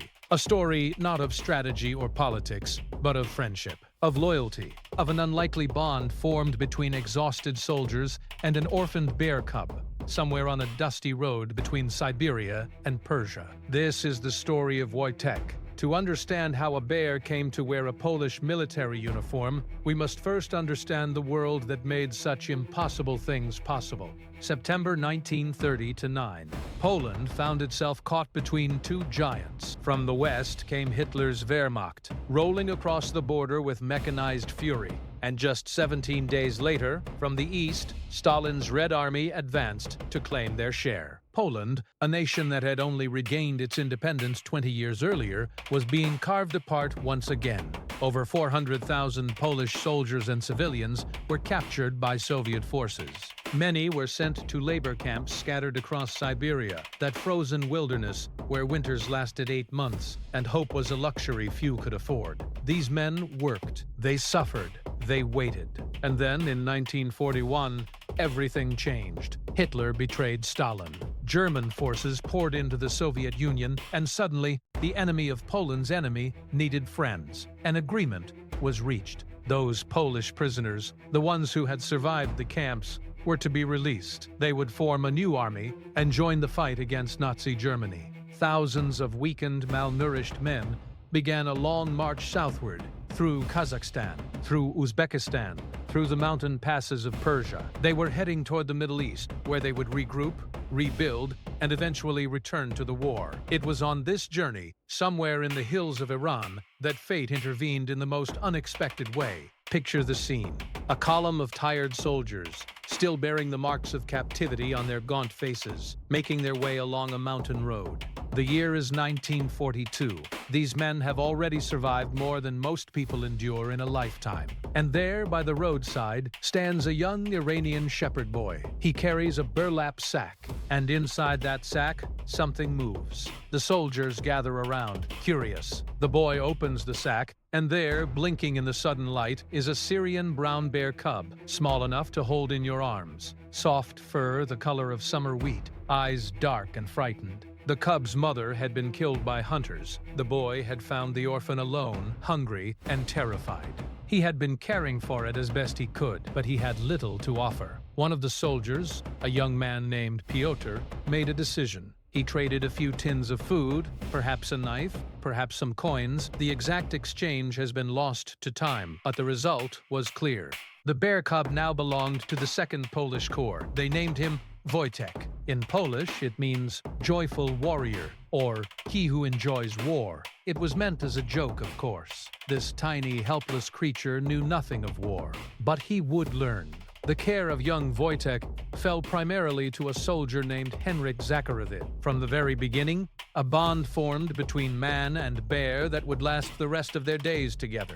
In those early weeks, Wojtek was fed condensed milk from an old vodka bottle. The soldiers fashioned a nipple from cloth and took turns holding the bottle as the cub nursed. They kept him warm at night, letting him sleep in their tents, sometimes curled against their chests. Imagine these battle-hardened men, survivors of Soviet labor camps, now fussing over feeding schedules and making sure a bear cub stayed warm through the desert nights. War does strange things to the human heart. It hardens some parts, but it also opens others, creates spaces for tenderness that peacetime never demands. Wojtek grew quickly. Within months, he was too large to carry. Within a year, he stood as tall as the men who cared for him. A full-grown Syrian brown bear can weigh over 500 pounds and stand nearly 5 feet at the shoulder.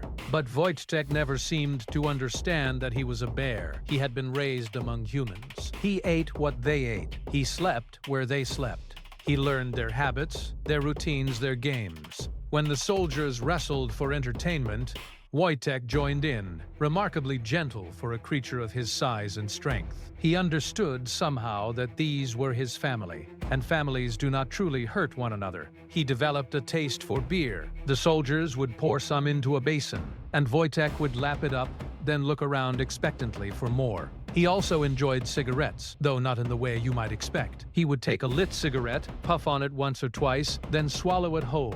The men found this endlessly amusing.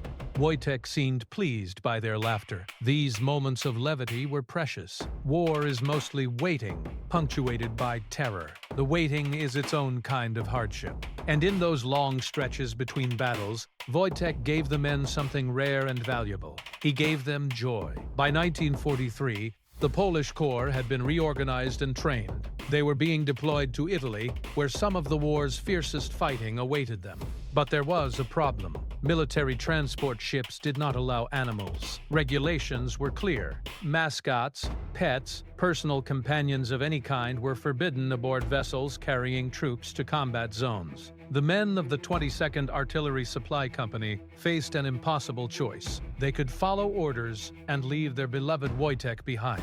Or they could find another way. They chose another way. The paperwork was filed with a mixture of audacity and sincerity that only soldiers possess. Wojtek was formally enlisted in the Polish army. He was given a rank, private. He was assigned a serial number. He was issued a paybook, just like any other soldier. On paper, Wojtek was no longer a bear. He was a member of the Polish armed forces with all the rights and responsibilities that entailed. And so, when the company boarded the transport ship bound for Italy, Wojtek walked up the gangway alongside his fellow soldiers. The British officers supervising the boarding looked on with bemusement, but the documents were in order. There was nothing to be done. Private Wojtek was going to war.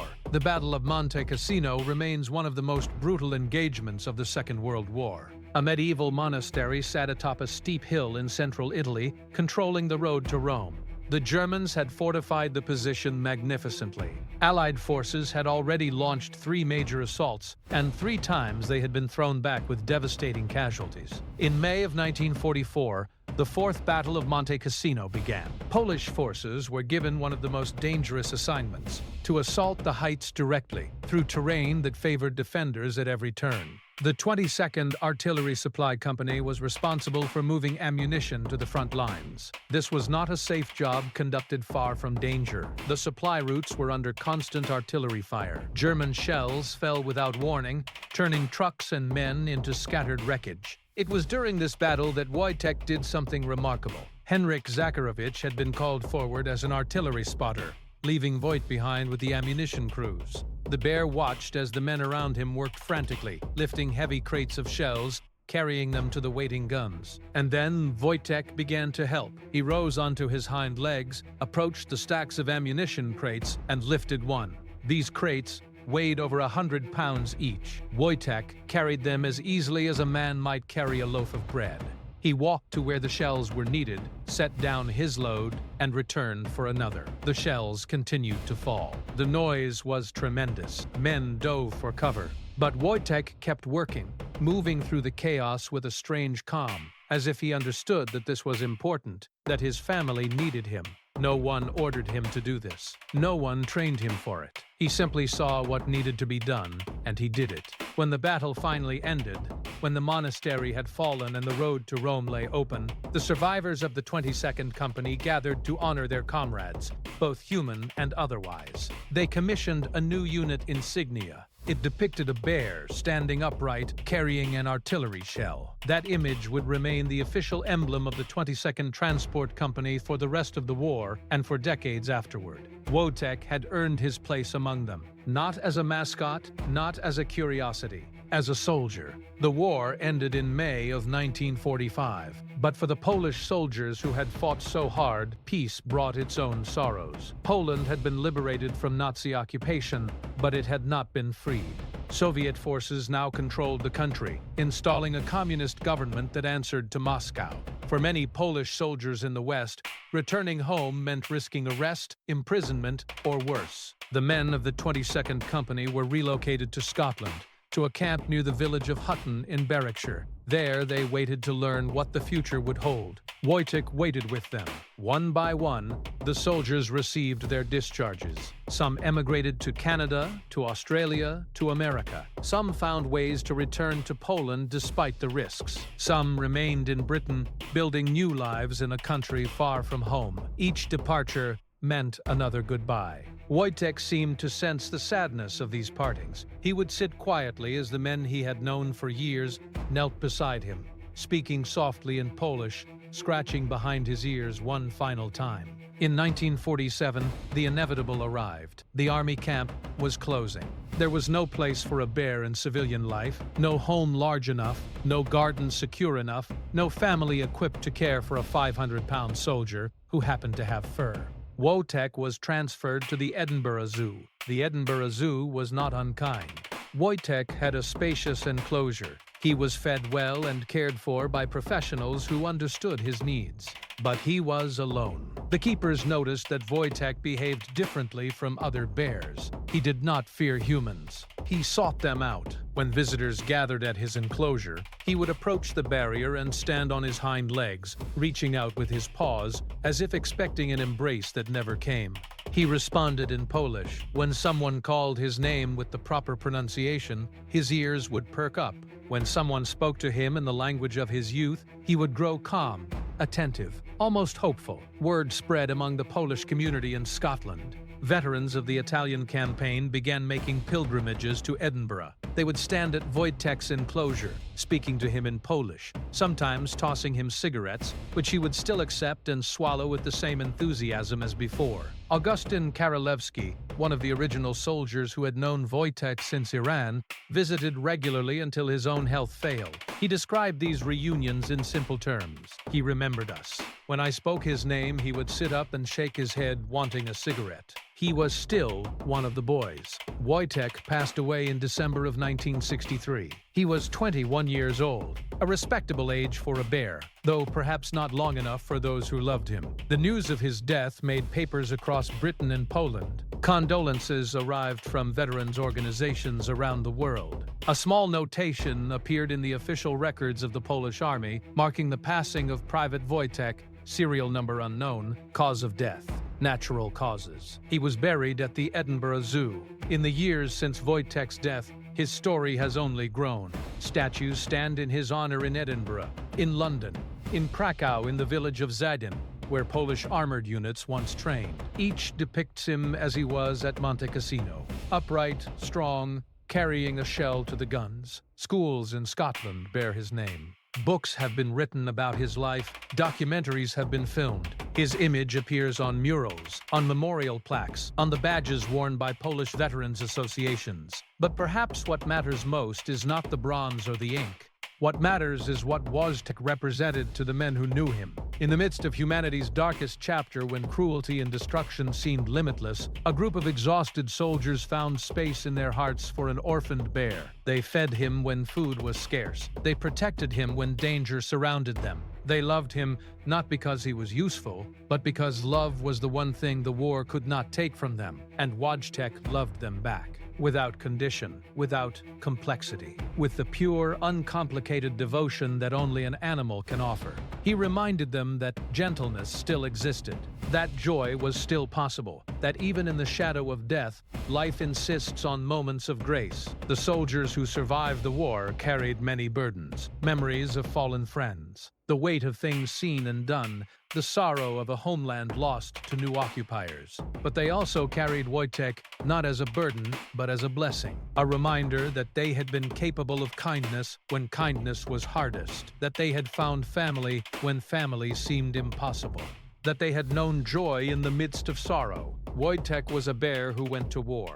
That sentence alone sounds like the beginning of a children's story, something whimsical and impossible. But there was nothing whimsical about the mud of Monte Cassino, nothing impossible about the courage of the men who fought there, nothing fictional about the bond between a soldier named Henrik and a bear named Wojtek. It happened. All of it. And perhaps that is the most remarkable thing of all. In a world that had lost its mind, in a century that seemed determined to prove humanity's capacity for destruction, a brown bear from the mountains of Iran carried artillery shells through enemy fire, drank beer with his comrades, and lived out his final years waiting for old friends to visit. Some stories remind us of what we are capable of at our worst. This story reminds us of what we are capable of at our best. His name was Wojtek. He was a soldier. He was a friend. And he was loved. December 1944. The Ardennes forest on the border of Belgium and Luxembourg. Snow has been falling for days, and the temperature has not climbed above freezing in weeks. In a foxhole carved into earth as hard as concrete, an American rifleman sits with his knees pulled to his chest. He is 19 years old. He has not taken his boots off in 6 days, and sometime during the night, he could not say when, he stopped feeling his feet. He is not wounded. He has not been shot. But by morning, this soldier will be carried out of the line on a stretcher, and he will never fight again. And here is the part most documentaries leave out: that winter. In some sectors of the front, the cold was taking more American soldiers out of the war than German bullets were. It was the coldest winter Western Europe had seen in decades, and it brought with it an enemy the army had no mettle for fighting: trench foot. It starts quietly. Wet socks, boots that never dry. Blood flow to the feet slows, then stops. The flesh goes white, then gray, then black. Left untreated, the only cure is amputation. By the end of that winter, the United States Army would count roughly 45,000 cold injury casualties in Europe. 45,000. That is the fighting strength of 3 full divisions, erased not by panzers, not by artillery, but by frozen water inside a boot. Most generals treated trench foot as bad luck, a medical problem, something for the doctors to handle after the damage was done. George Patton did not. Patton had spent his whole life around soldiers' feet. As a cavalryman, he had learned that you inspect the horse's hooves before you inspect anything else, because a mount that cannot walk is not a weapon. And in the autumn of 1944, as the rains turned the front into a swamp and the first trench foot cases began streaming back from the line, Patton made a decision that would sound almost laughably small next to the great sweeping arrows on the war maps. He declared war on wet socks. In Third Army, foot care stopped being the soldier's problem and became the officer's problem. Patton's instructions were blunt.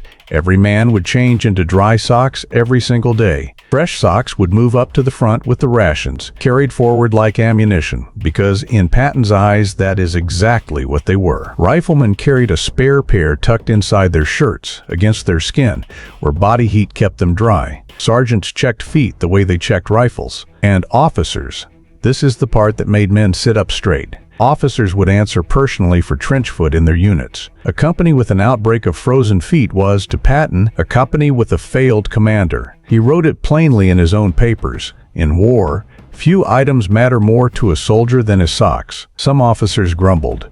The general of tanks and cavalry charges, the man with the ivory-handled pistols, lecturing the army about laundry. Let them grumble. Patton had seen what was coming, because on the 16th of December 1944, it came. Through the fog and snow of the Ardennes, more than 200,000 German troops smashed into the thinnest part of the American line. The Battle of the Bulge had begun. Within days, the 101st Airborne was surrounded in a crossroads town called Bastogne, low on ammunition, low on medicine, and freezing.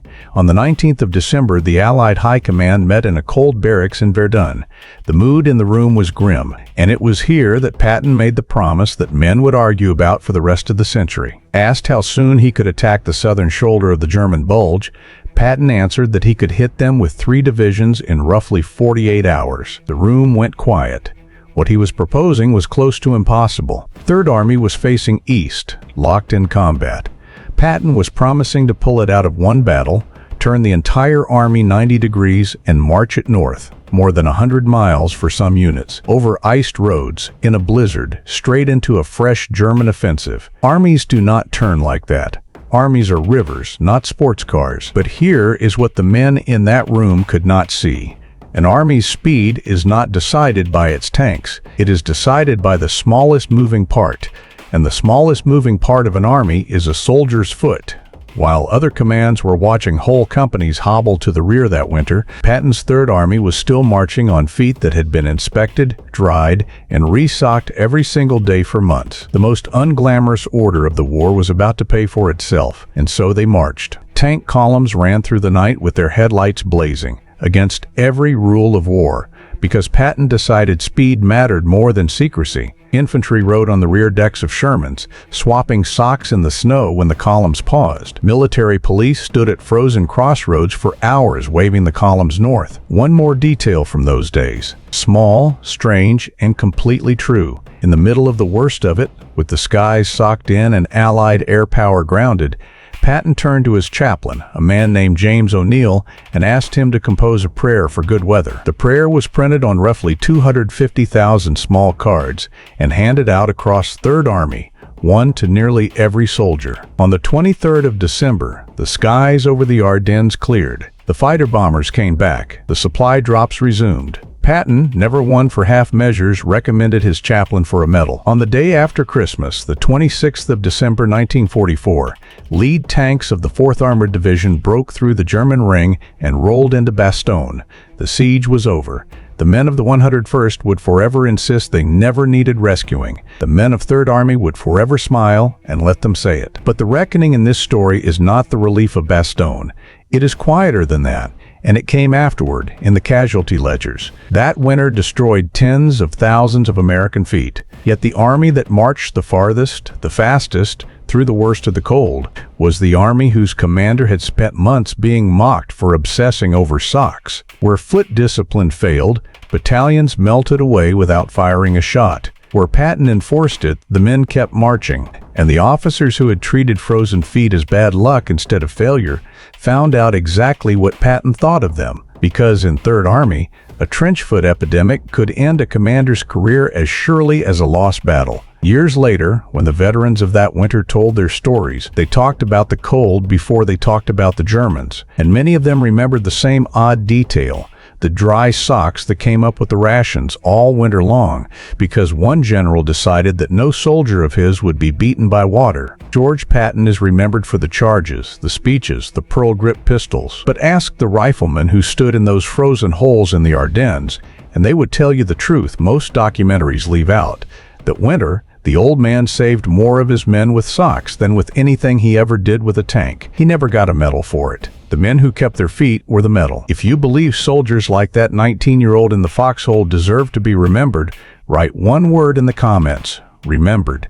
And if your father or grandfather served through that winter, tell us his story below. This channel reads everyone. Subscribe for the stories most documentaries leave out. June 8, 1967. Deep in the Mediterranean Sea, a technically advanced U.S. Navy research ship was ambushed. For over 2 agonizing hours, fighter jets and motor torpedo boats relentlessly pounded the vessel. Napalm scorched the decks, armor-piercing rounds tore through steel, and survivors swore the jets bore no markings at all. 34 American sailors were killed and 171 were wounded. But the most terrifying part of this assault wasn't just the brutality. It was who pulled the trigger. The attackers weren't Soviet forces, and they weren't Egyptian. They were from Israel, one of America's closest, most vital allies. Officially, both governments called it a tragic case of mistaken identity. But surviving crew members and some of the most senior intelligence officials of that era went to their graves unconvinced.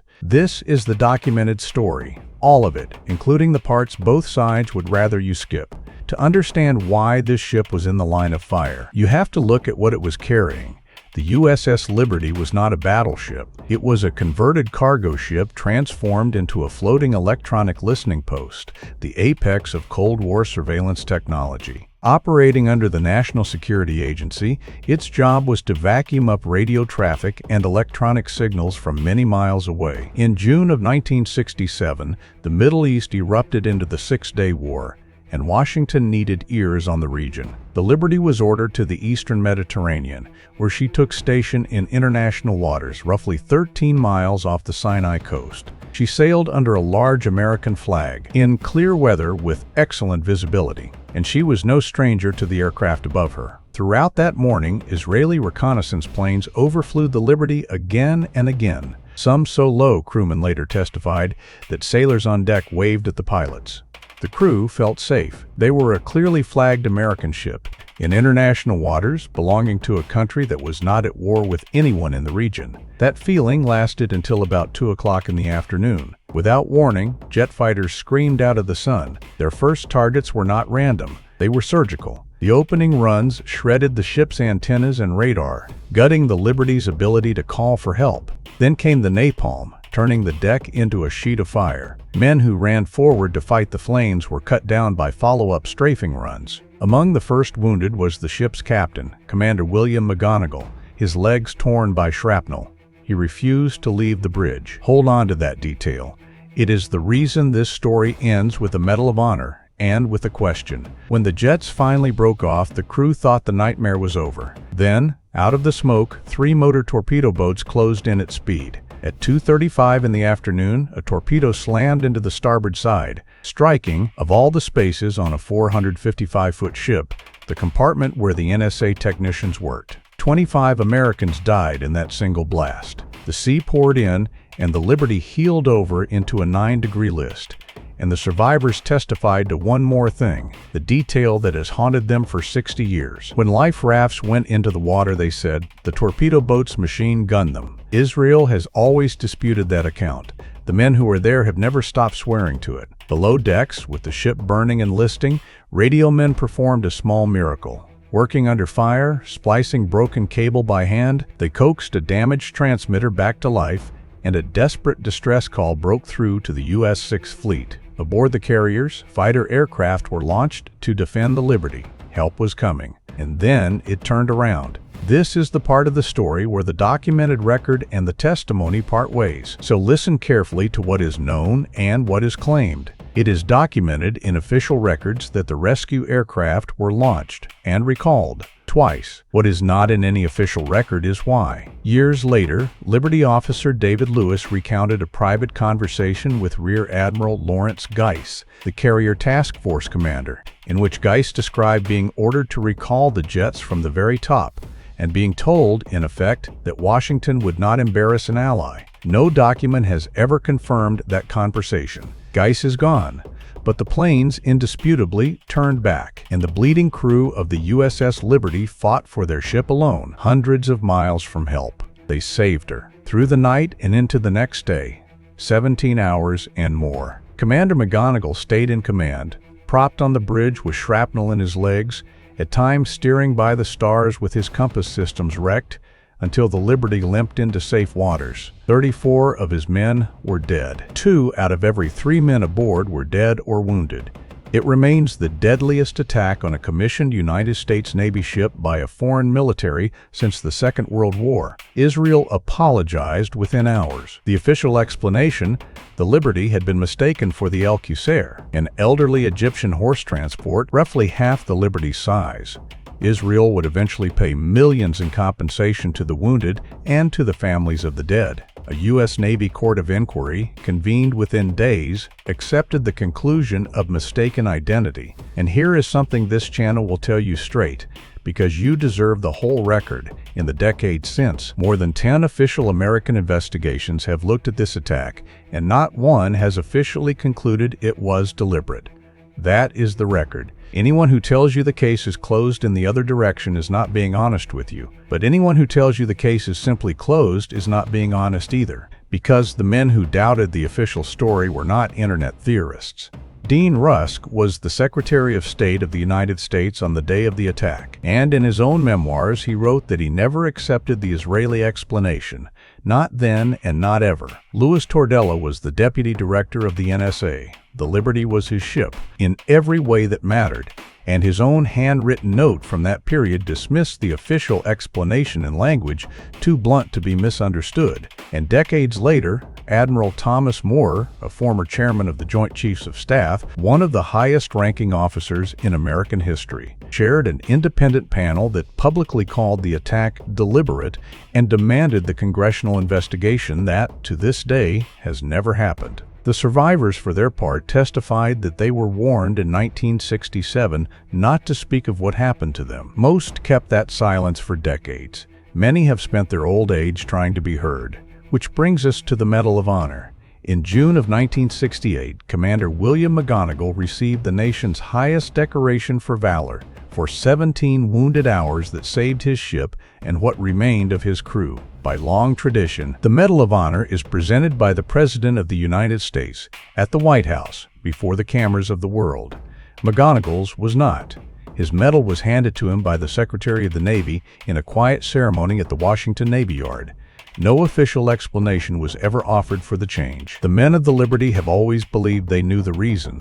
A White House ceremony would have meant saying out loud what had been done to them and by whom. William McGonigal wore the medal for the rest of his life and rarely spoke of the attack in public. When he died in 1999, he was buried at Arlington, near a marker that remembers the 34 men of the USS Liberty. So, a tragic mistake in the fog of war, as every official inquiry has concluded?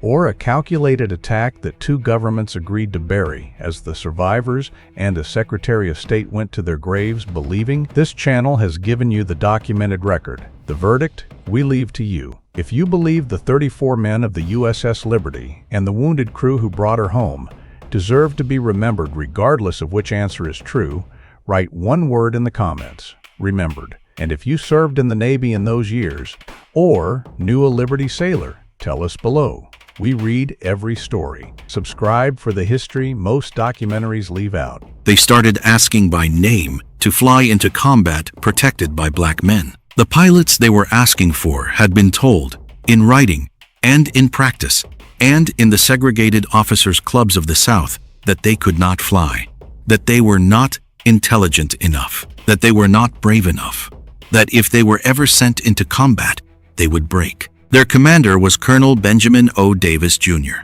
Their unit was the 332nd Fighter Group. The German pilots, who saw the red paint on their tails, learned to call them by another name, Die Schwarzen Vogelmännchen.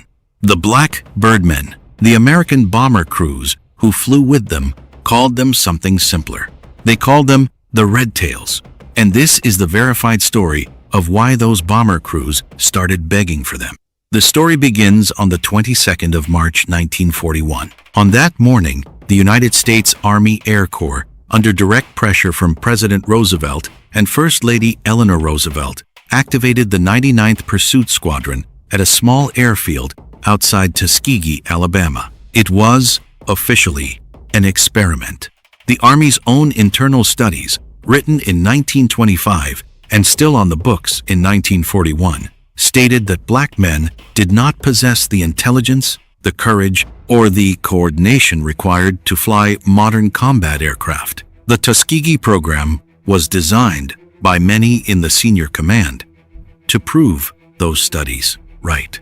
There was a problem. The pilots the Army began training at Tuskegee were among the most overqualified recruits in the entire Army Air Corps.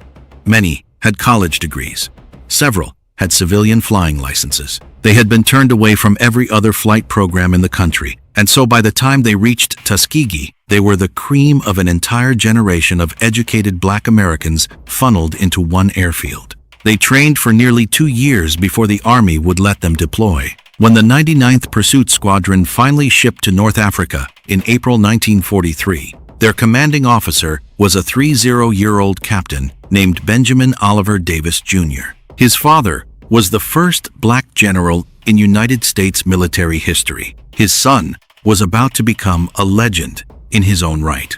The 99th Pursuit Squadron's first 3 months in combat were carefully watched. In September 1943, the white commander of the 33rd Fighter Group, the unit the 99th was attached to in North Africa, filed a formal report with the United States Army Air Forces. His conclusion was simple. The black pilots, he wrote, were unsuited for combat.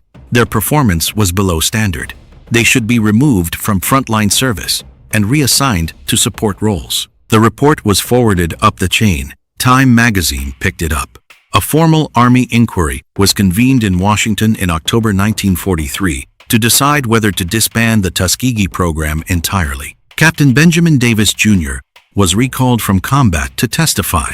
He stood in front of a War Department committee 30 years old, a West Point graduate who had spent 4 years of his cadet years in enforced silence by white classmates who refused to speak to him, and he laid out the facts.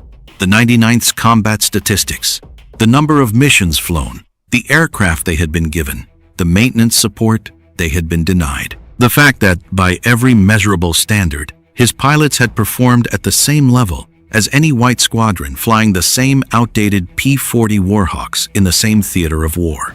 The committee was unconvinced. The Army Air Forces was about to shut the experiment down. That was when the statistician arrived.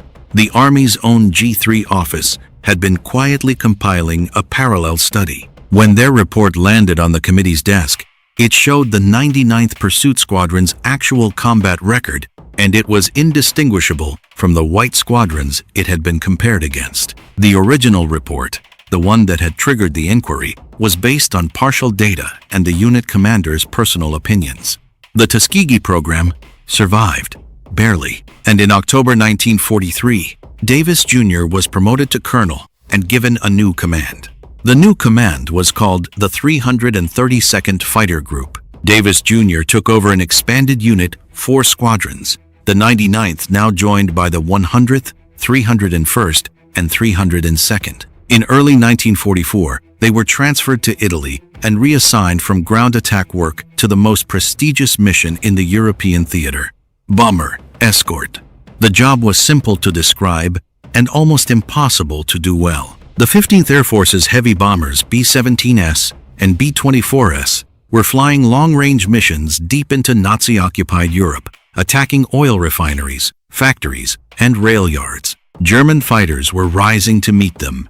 The American fighter escorts were supposed to stay with the bombers, fight off the Germans, and bring the bomber crews home. Most fighter pilots hated escort duty. There was no glory in it. The way to become an ace was to peel off after the bombers were attacked, chase German fighters down, and rack up personal kills. The bomber crews, abandoned by their escorts, paid the price in shut-down aircraft and dead friends.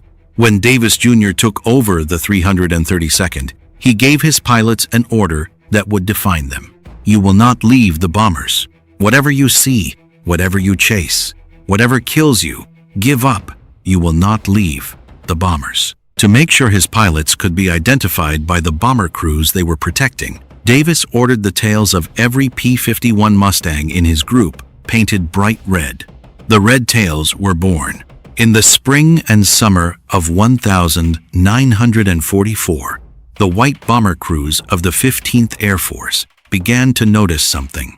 When the red-tailed Mustangs were on escort, fewer bombers came home shot down by enemy fighters. The math was not subtle. The 332nd Fighter Group flew over 200 bomber escort missions in the European theater. The official Air Force Historical Research Agency record, updated and verified through repeated post-war audits, confirmed that on the missions they escorted, the 332nd lost a relatively small number of bombers to enemy fighter attack, far below the average loss rate of comparable escort groups during the same period. The bomber crews, who often had no idea who the pilots in the red-tailed Mustangs were, began doing something the United States Army Air Forces had not planned for. They started requesting them by name. On bases across Italy, white bomber crews began filing formal requests with their operations officers. They wanted the red tails on their missions. They wrote it into their permission briefings. They asked for them by aircraft markings. Some bomber crews, by later memoir accounts, would refuse to take off on the morning of a deep mission until they knew the red tails were on the schedule. The same white bomber crews who, on the ground in Italy, refused to drink in the same officers' club as Benjamin Davis Jr. and his men, because the Army's segregation policies followed Americans wherever they went, were the same crews who, 20,000 feet over Germany, prayed those exact men would be the ones flying beside them. If this kind of verified history matters to you, the hype button below and a super thanks both go directly into archive access and original source sourcing for these videos. Now, what happened next is the part that took the United States Army 60 years to officially admit. The red tails came home in 1945 to a country still segregated. The men who had flown deep into Germany, who had escorted bombers to Berlin itself, who had downed German jets in the final months of the war, who had taken 66 casualties of their own in combat, went home to states where they could not vote, could not eat at the same counters, and could not buy houses on the same streets as the white bomber crews they had protected. The official Army record stayed quiet about them. For the next 60 years, the 332nd Fighter Group's combat record was systematically downplayed, miscited, or simply omitted from the standard histories of the European Air War. Benjamin Davis Jr. spent the next phase of his career fighting that erasure, as hard as he had fought the Luftwaffe, eventually rising to the rank of 4-star general, the second black officer in American history to reach that rank, after his father. Then, in March 2007, the United States Congress did something it had not done in a generation. Congress voted to award the Tuskegee Airmen the Congressional Gold Medal collectively, every man who had served in the program, living or dead. President George W. Bush presented the medal in person at a ceremony at the United States Capitol on the 29th of March 2007. Of the nearly 1,000 original Tuskegee pilots, just over 300 were still alive to attend. Benjamin Davis Jr. was not. He had died on the 4th of July, 2002, 5 years before the medal was awarded. His ashes were interred at the United States Military Academy at West Point, the same school that had refused for 4 years to speak to him as a cadet. His final rank was General, 4 stars, United States Air Force. The white bomber crews who begged for the red tails to fly beside them never had to acknowledge on the ground that they were grateful to the men in the red-tailed fighters. The Army's segregation rules made sure of that. The clubs were separate, the mess halls were separate, the barracks were separate. A bomber pilot could thank the man who saved his life and walk past him 10 minutes later without a nod. At 20,000 feet over Germany, nothing mattered except survival.